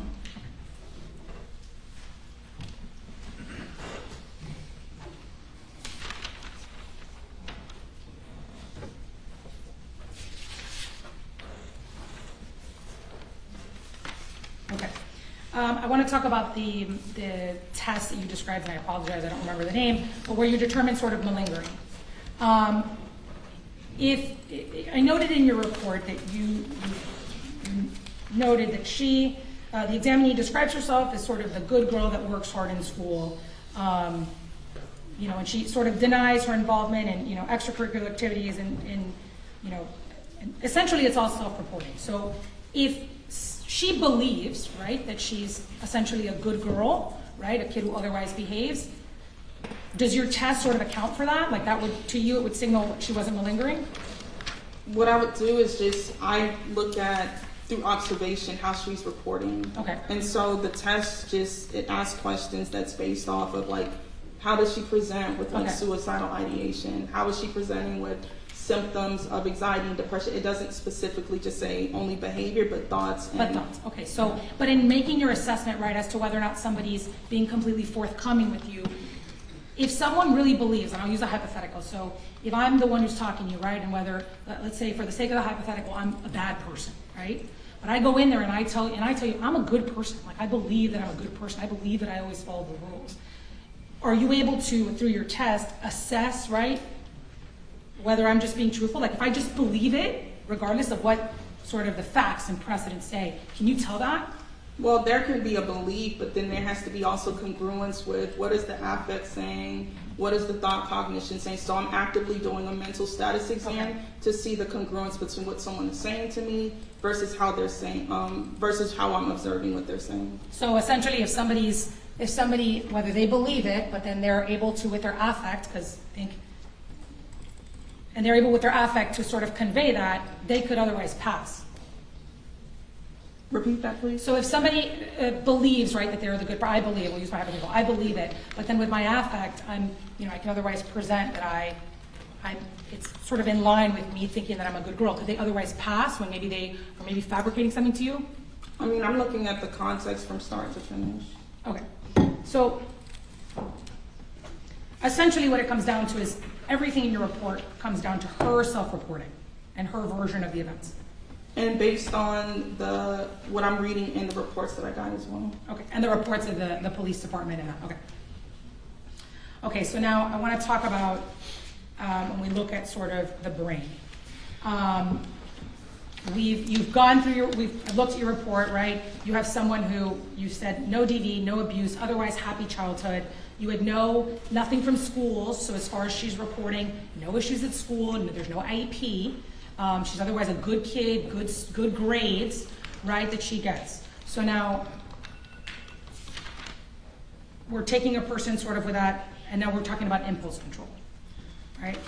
So,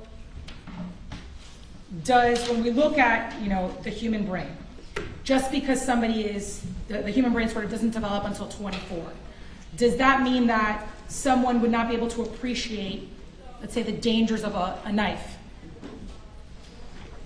Can you please restate your question? Okay, so we're taking everything, right, in the context of sort of the evaluation that you did, right, and the person that you're looking at with good grades, sort of all that, right?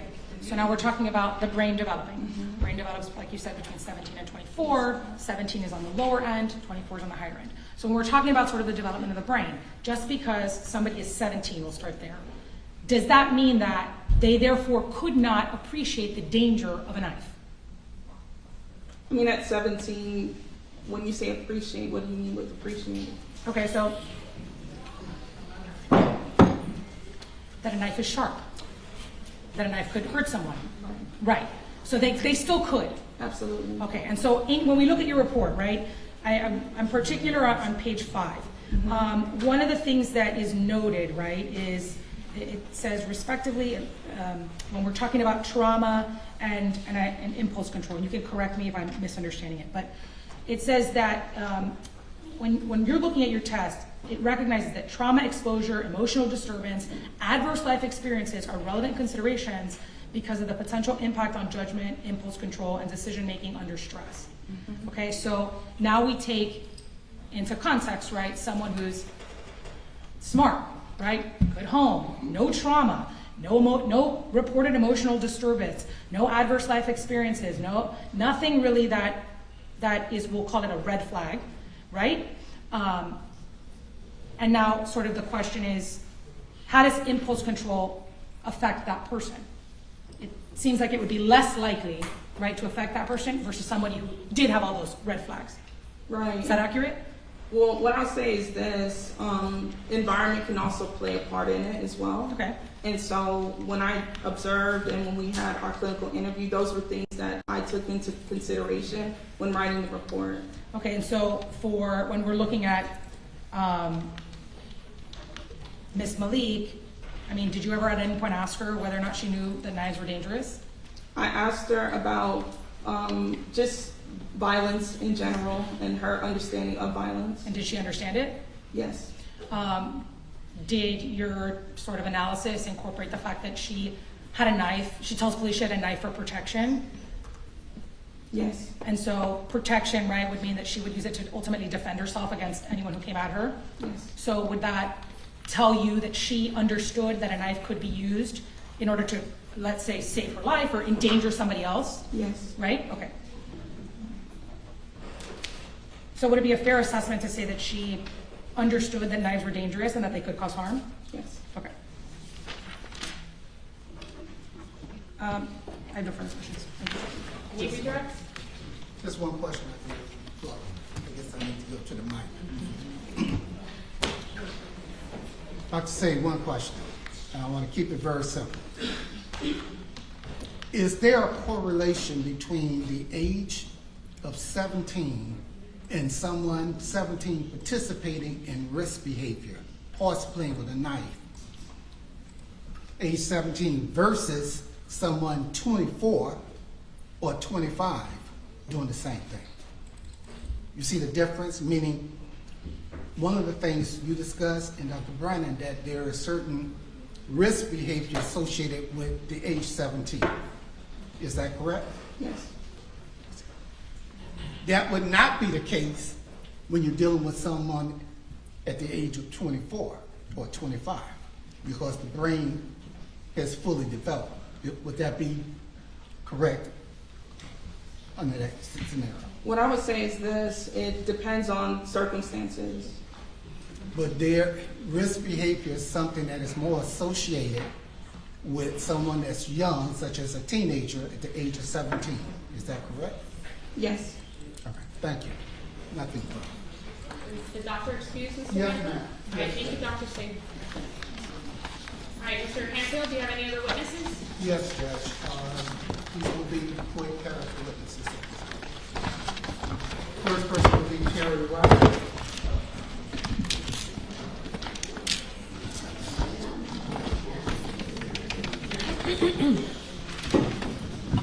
Please raise your right hand. Do you solemnly swear to tell the truth, the whole All truth, right, and nothing but everyone the needs truth? to be quiet. I do.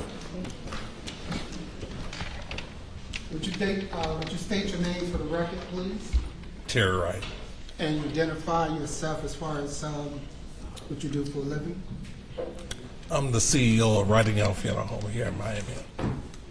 And will you state to the court why you're here today? I'm here to speak as a character witness for Miss Malik. And what would you like the court to know about as linked to Ms. Jahara Malik, sir? Well, I've been knowing the family for over 40 years. They have a business here that I've been a customer for the last 30 years. Being said that, if I may just tell a story, there was a young man by the name of King Carter, 6 years old, that was killed exactly 10 years ago here. 6 years old. And we started a nonprofit called Don't Take My Life, Let Me Live. 10 years ago, Ms. Malik was only, today, maybe 10 years old. But back then, we started with different rallies to promote violence and don't take something you can't give. With that being said, we had T-shirts that me and her godfather gave away free, and I remember her vividly wearing that little T-shirt when she was a young little lady, serving the community at the shop. Didn't know no better, but you know, when we have businesses, we try to train our families to one day become either entrepreneur or take over the family business. With that being said, as years passed by, as I would frequently visit the store, that she would be there. So we only have our character, and I only could speak about the character. I can't speak about this case. My heart is very troubled today because I'm burying young people in and out. And these families are destroyed today. And situation arises in our lives. And when it comes to lives, we all must treasure lives. And we must think about our hearts. When people greet you and when people assess you, you begin to know people because Maya Angelou once wrote a poem. She said, when people show you who they are, believe it. And all I could do is attest to her being at the store with the pleasant attitude serving. It's traumatic today for these families to be at this gesture. And I pray God will mend hearts in some kind of way. And it's my prayer today that as we leave this courthouse, and as time comes, and time will come, days and years will come, that hearts will be mended. We will never forget our loved ones. Never forget our loved ones, because it's a treasure to us. But we must also learn that life is about forgiveness as well. It may not happen today or tomorrow, but all we have in life. And with that being said, I pray as I go out this courtroom that God would touch hearts in here today in a very special way. Thank you. The next person is Shawnette Davis.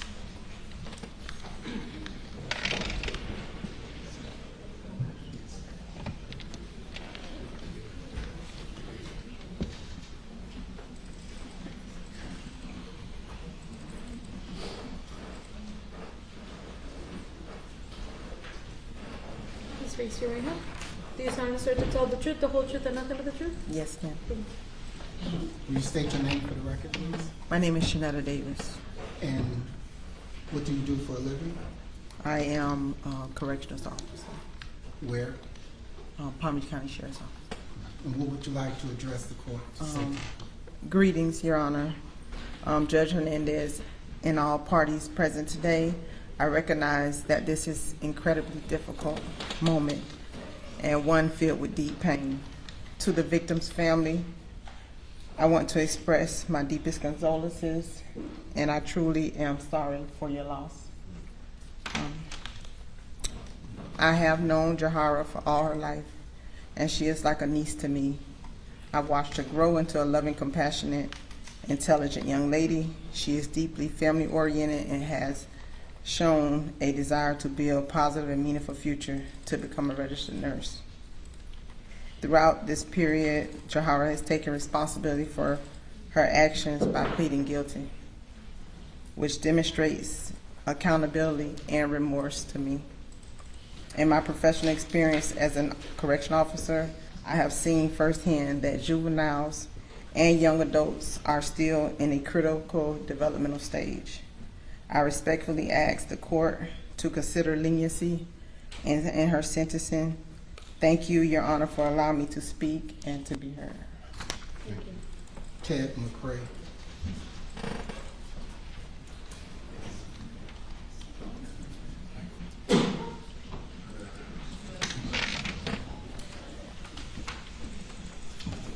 Please raise your right hand. Do you solemnly swear to tell the truth, the whole truth, and nothing but the truth? I do.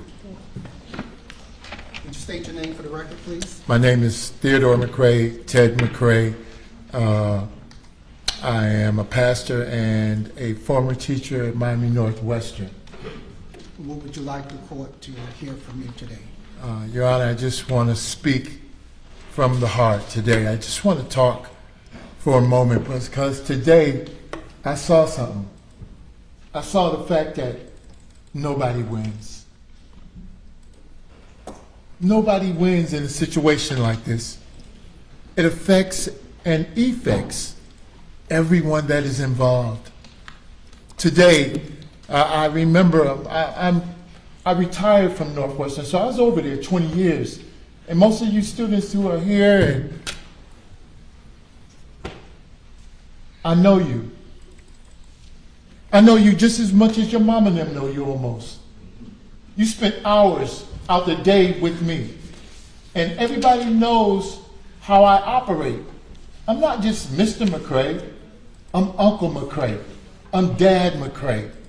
I'm there always. When you're hungry, yo, McCray, you got some snacks? Yo, hook me up. And I do just that.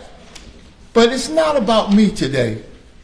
It's about the maturity of this situation. This is a situation that we need to grow from. Jahara has to take responsibility, and also we as listeners have to take a certain responsibility as well. We're all in this together. It's important that we grow from this. I see this. Yo, I want you all to know that, listen, nobody is perfect. Nobody does all the right things. But there's a level of accountability that has to be reconciled with. We have to take that into consideration.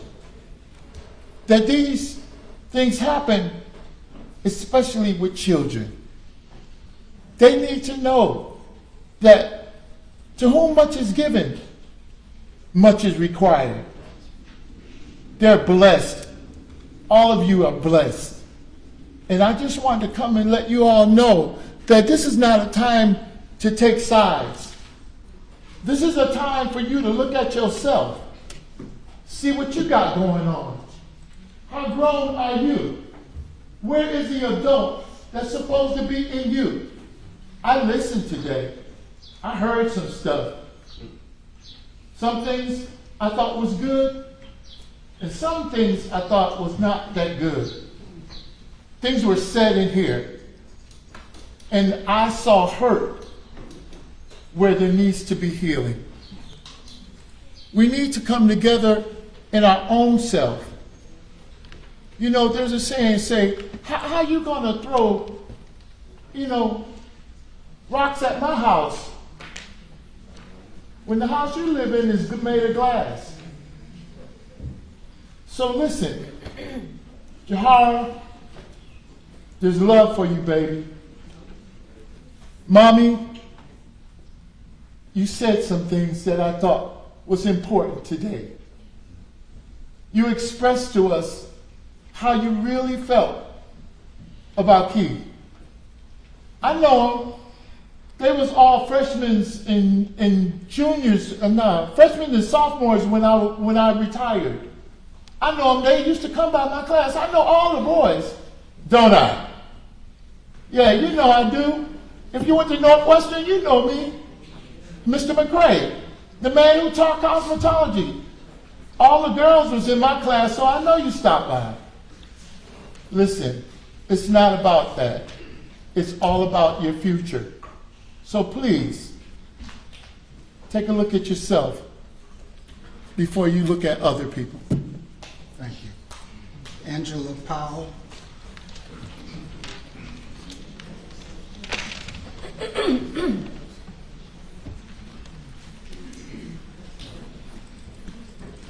Please raise your right hand. Do you solemnly swear to tell the truth, the whole truth, and nothing but the truth? I do. Will you identify yourself for the record, please? My name is Pastor Angela Powell Williams. What would you like the court to hear?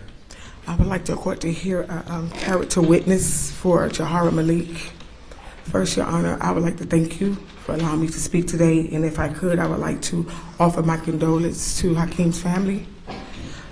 First, I would like to acknowledge, as a woman of God and most a mother, I recognize the depth of your pain for the loss of your son, your brother, your nephew, your friend, and your best friend.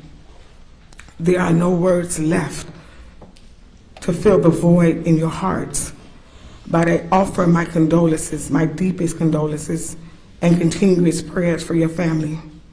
I stand before this court today with sincere reverence for your grief. I have known Jahara and her family for many years inside and outside of the community, and I just would like to say in no way do they celebrate or they're against you in any way in this matter. Their hearts are broken, and if they could do anything, they would fix this. Since this tragedy occurred, I have served as a one-on-one spiritual mentor for Jahara through private sessions, prayer, counsel, and guidance. In the time I've spent with Jahara, I have seen her face the gravity of her actions. She does not avoid the truth of what happened.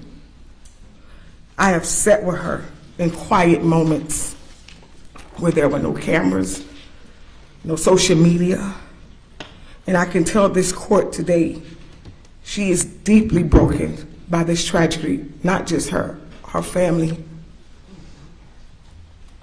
Her guilty plea is a reflection of her accountability. We have worked together for hours.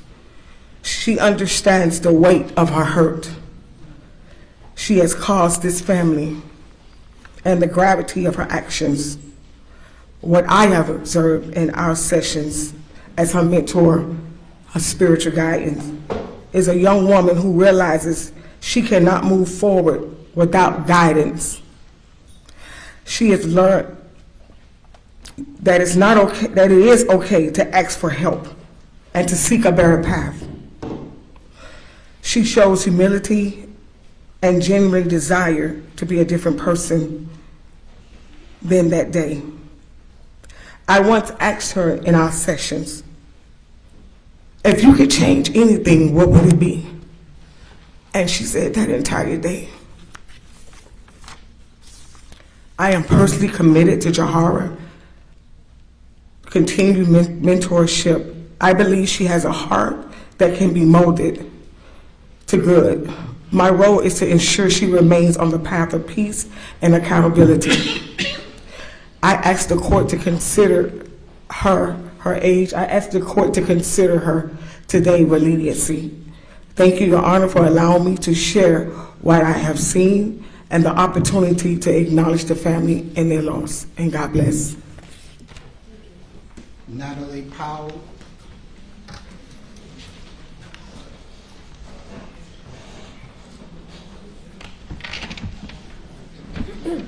Raise your right hand, please. Do you solemnly swear to tell the truth, the whole truth, and nothing but the truth? I do. You state your name for the record, please. Natalie J. Powell. Your What is it Honor. you would like the court to know?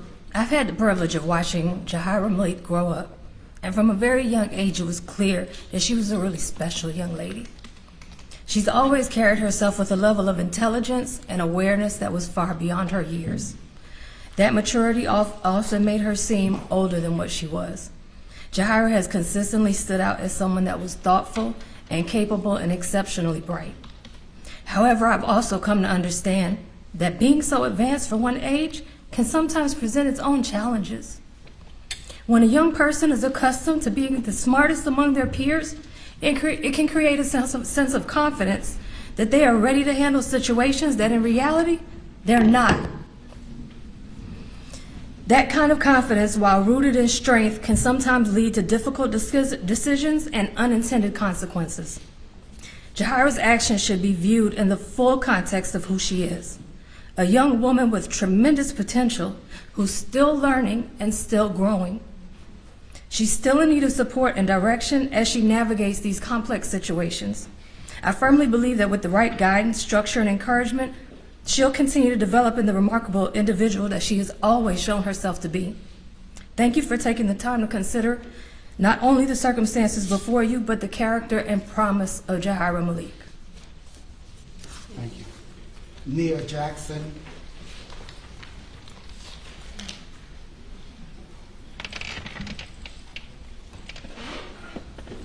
Please raise your right hand. Do you solemnly swear to tell the truth, the whole truth, and nothing but the truth? Yes, I do.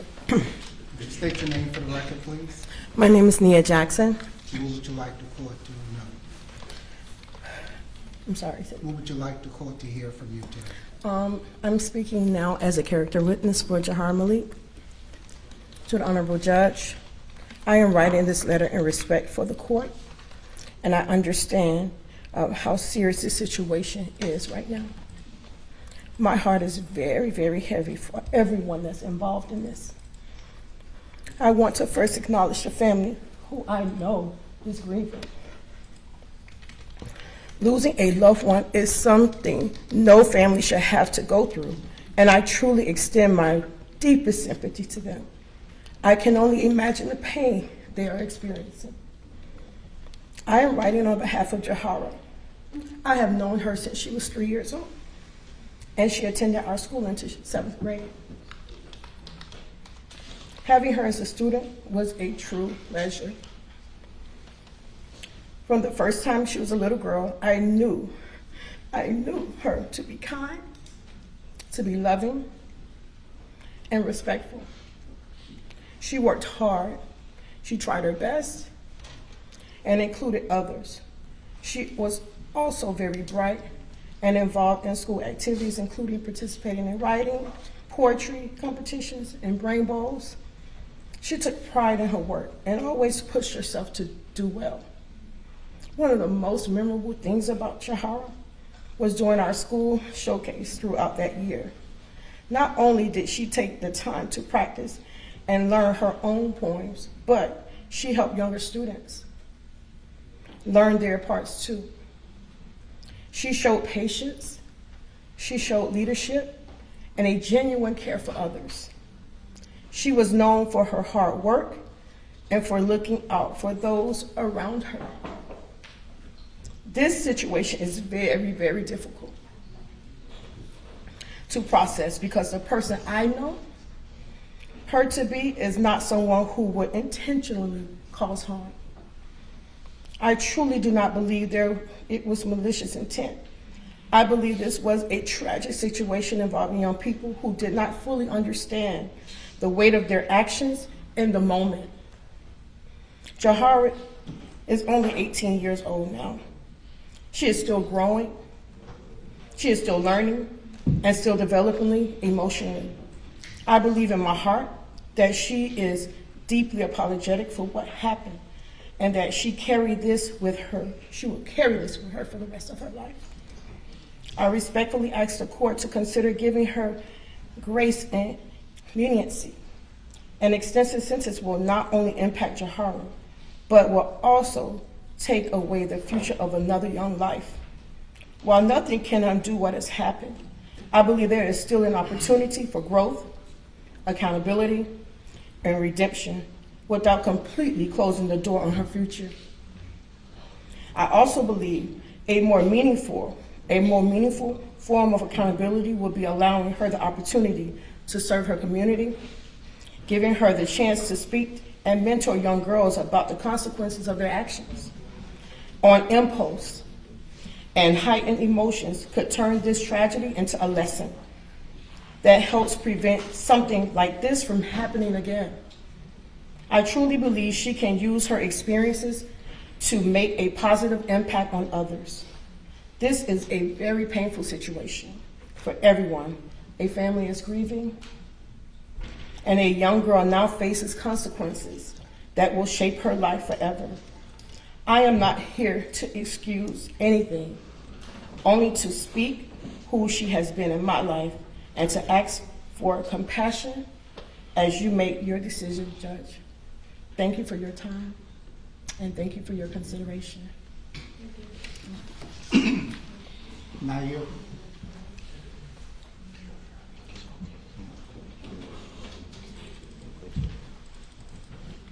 Gary Malik.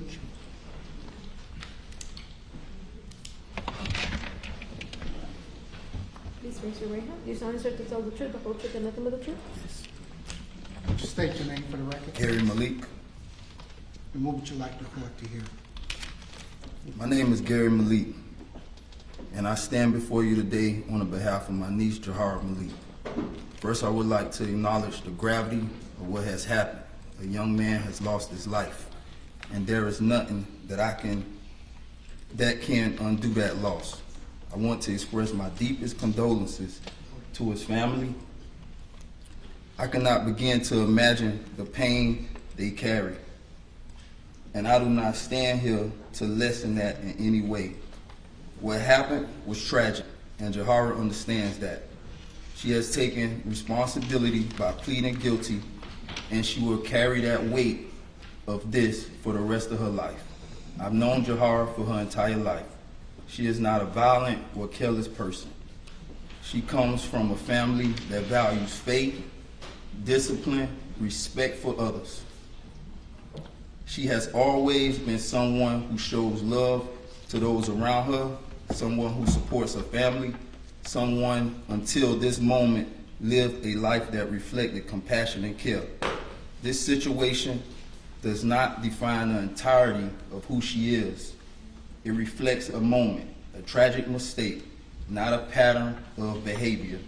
Since this incident, I've seen the impact it has had on her. She is remorseful, she is reflective, and she understands the seriousness of her actions. This is not someone who is trying to escape accountability. This is someone who is already living with deep emotional consequences. Your Honor, respectfully, I ask the court to consider leniency in sentencing, not to overlook what has happened, but to recognize that Jahara has the capacity for growth, for rehabilitation, and for becoming a productive, positive force in society moving forward.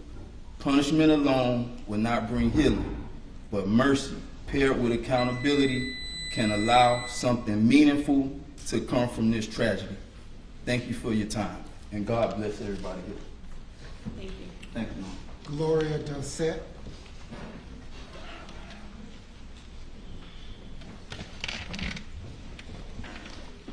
Please raise your right hand. Do you solemnly swear to tell the truth, the whole truth, and nothing but the truth? State your name for the record, please. Well, it's really Gloria Butler, but Gloria Garcia. Yes. What would you like to say to the court? Your Honor, as I said, my name is Gloria Butler, and I'm the grand aunt of Jahara. I stand before you as a character witness, someone who's known her all her life. My favorite term from Denver has been Jahara. That's how I refer to her. Because that didn't carry the warmth, the kindness that she always had as a child. Very sensitive. I watched Jahara grow from a child into a young woman right before my eyes. She's always been loving. What always stood out was her compassion. She has consistently shown a deep sensitivity towards others and a genuine care for people. When this tragedy happened, the Malik family weren't just torn because it was their granddaughter, but because of the pain of your family. And they wanted to reach out. They were agonized, wanting to reach out. But when you have so many people in the mix giving so many different opinions, they were told not to, because of the pain you guys were going through and the whole heated atmosphere that was going on at that time. And they agonized for your family. And I'm believing that if these two families can come together at the interim of everything and establish something in the name of your son, that can be a beacon for other young people. Let something good come out of this. And I just want to say, I can speak, like I said, to the impact on this family. They're not living in a place of celebration or peace, but in a place of deep sorrow and grief, while they're holding on to hope that they also will learn how to live with a reality that has forever changed everyone's lives. I talked with Jahara after the whole situation, and I can assure you she's beyond remorseful. Though she stands here physically, and even that smirk that people say she has, that is a part of her coping skill. She's one of those, like, if she's uncomfortable with something, embarrassed, you will see that smirk. That does not mean that she is not sensitive. That's how she deals with discomfort. She carries a heavy burden within her, one of pain, regret, and sadness. This is not something she can simply escape. It is something she lives with every day. Your Honor, it is my prayer that as you consider this case, you are guided with wisdom, discernment, and compassion. God bless you. My last character witness would be Naira Russell.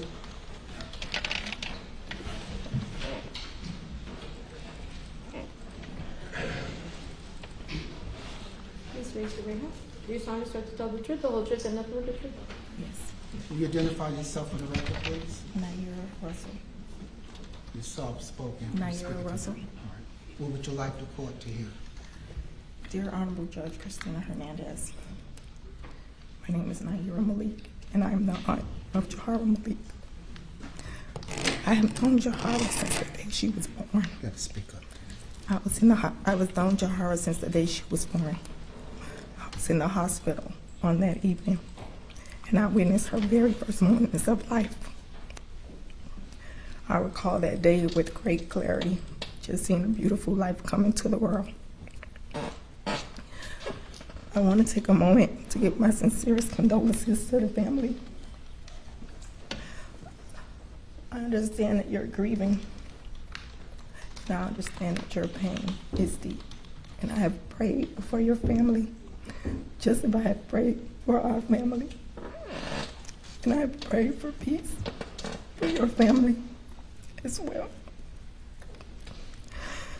I am saddened by the loss of life and suffering that your family is currently experiencing.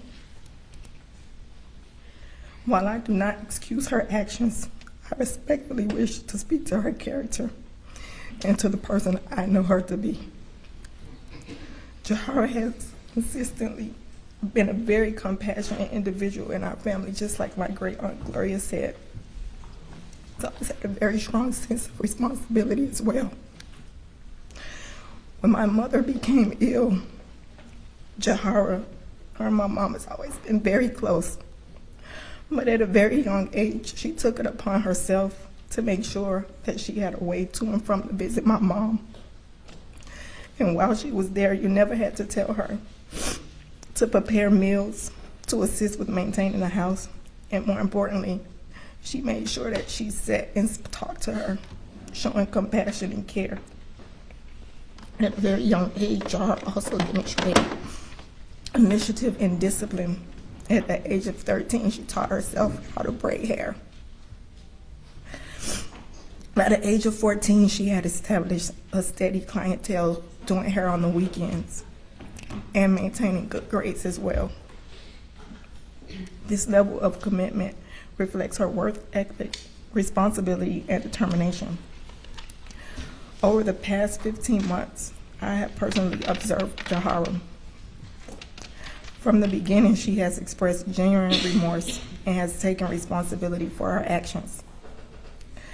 Jahara and I have been up several nights having conversations, just trying to understand what transpired on that day. She has taken meaningful steps towards rehabilitation, including participating in therapy and also seeking spiritual guidance. And I recall on some nights when I will wake up in the middle of the night and Jahara will be up walking around with nightmares or just persistent sleepiness and crying. And also thoughts of self-harm as well. During that time, I decided to stay home because I wanted to watch her, because I feared what she might do to herself. She independently told me that she wanted to make sure that everyone knew that she was taking accountability for her actions.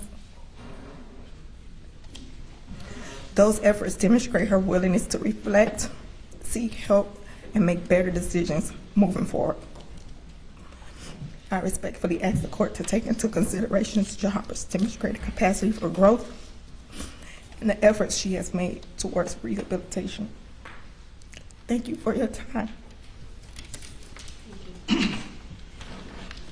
Judge, I would like to call a representative from boot camp, and then my client would like to address the court, and then I will see what the state has to say, and then I will give my closing remarks. Boot camp representative, please.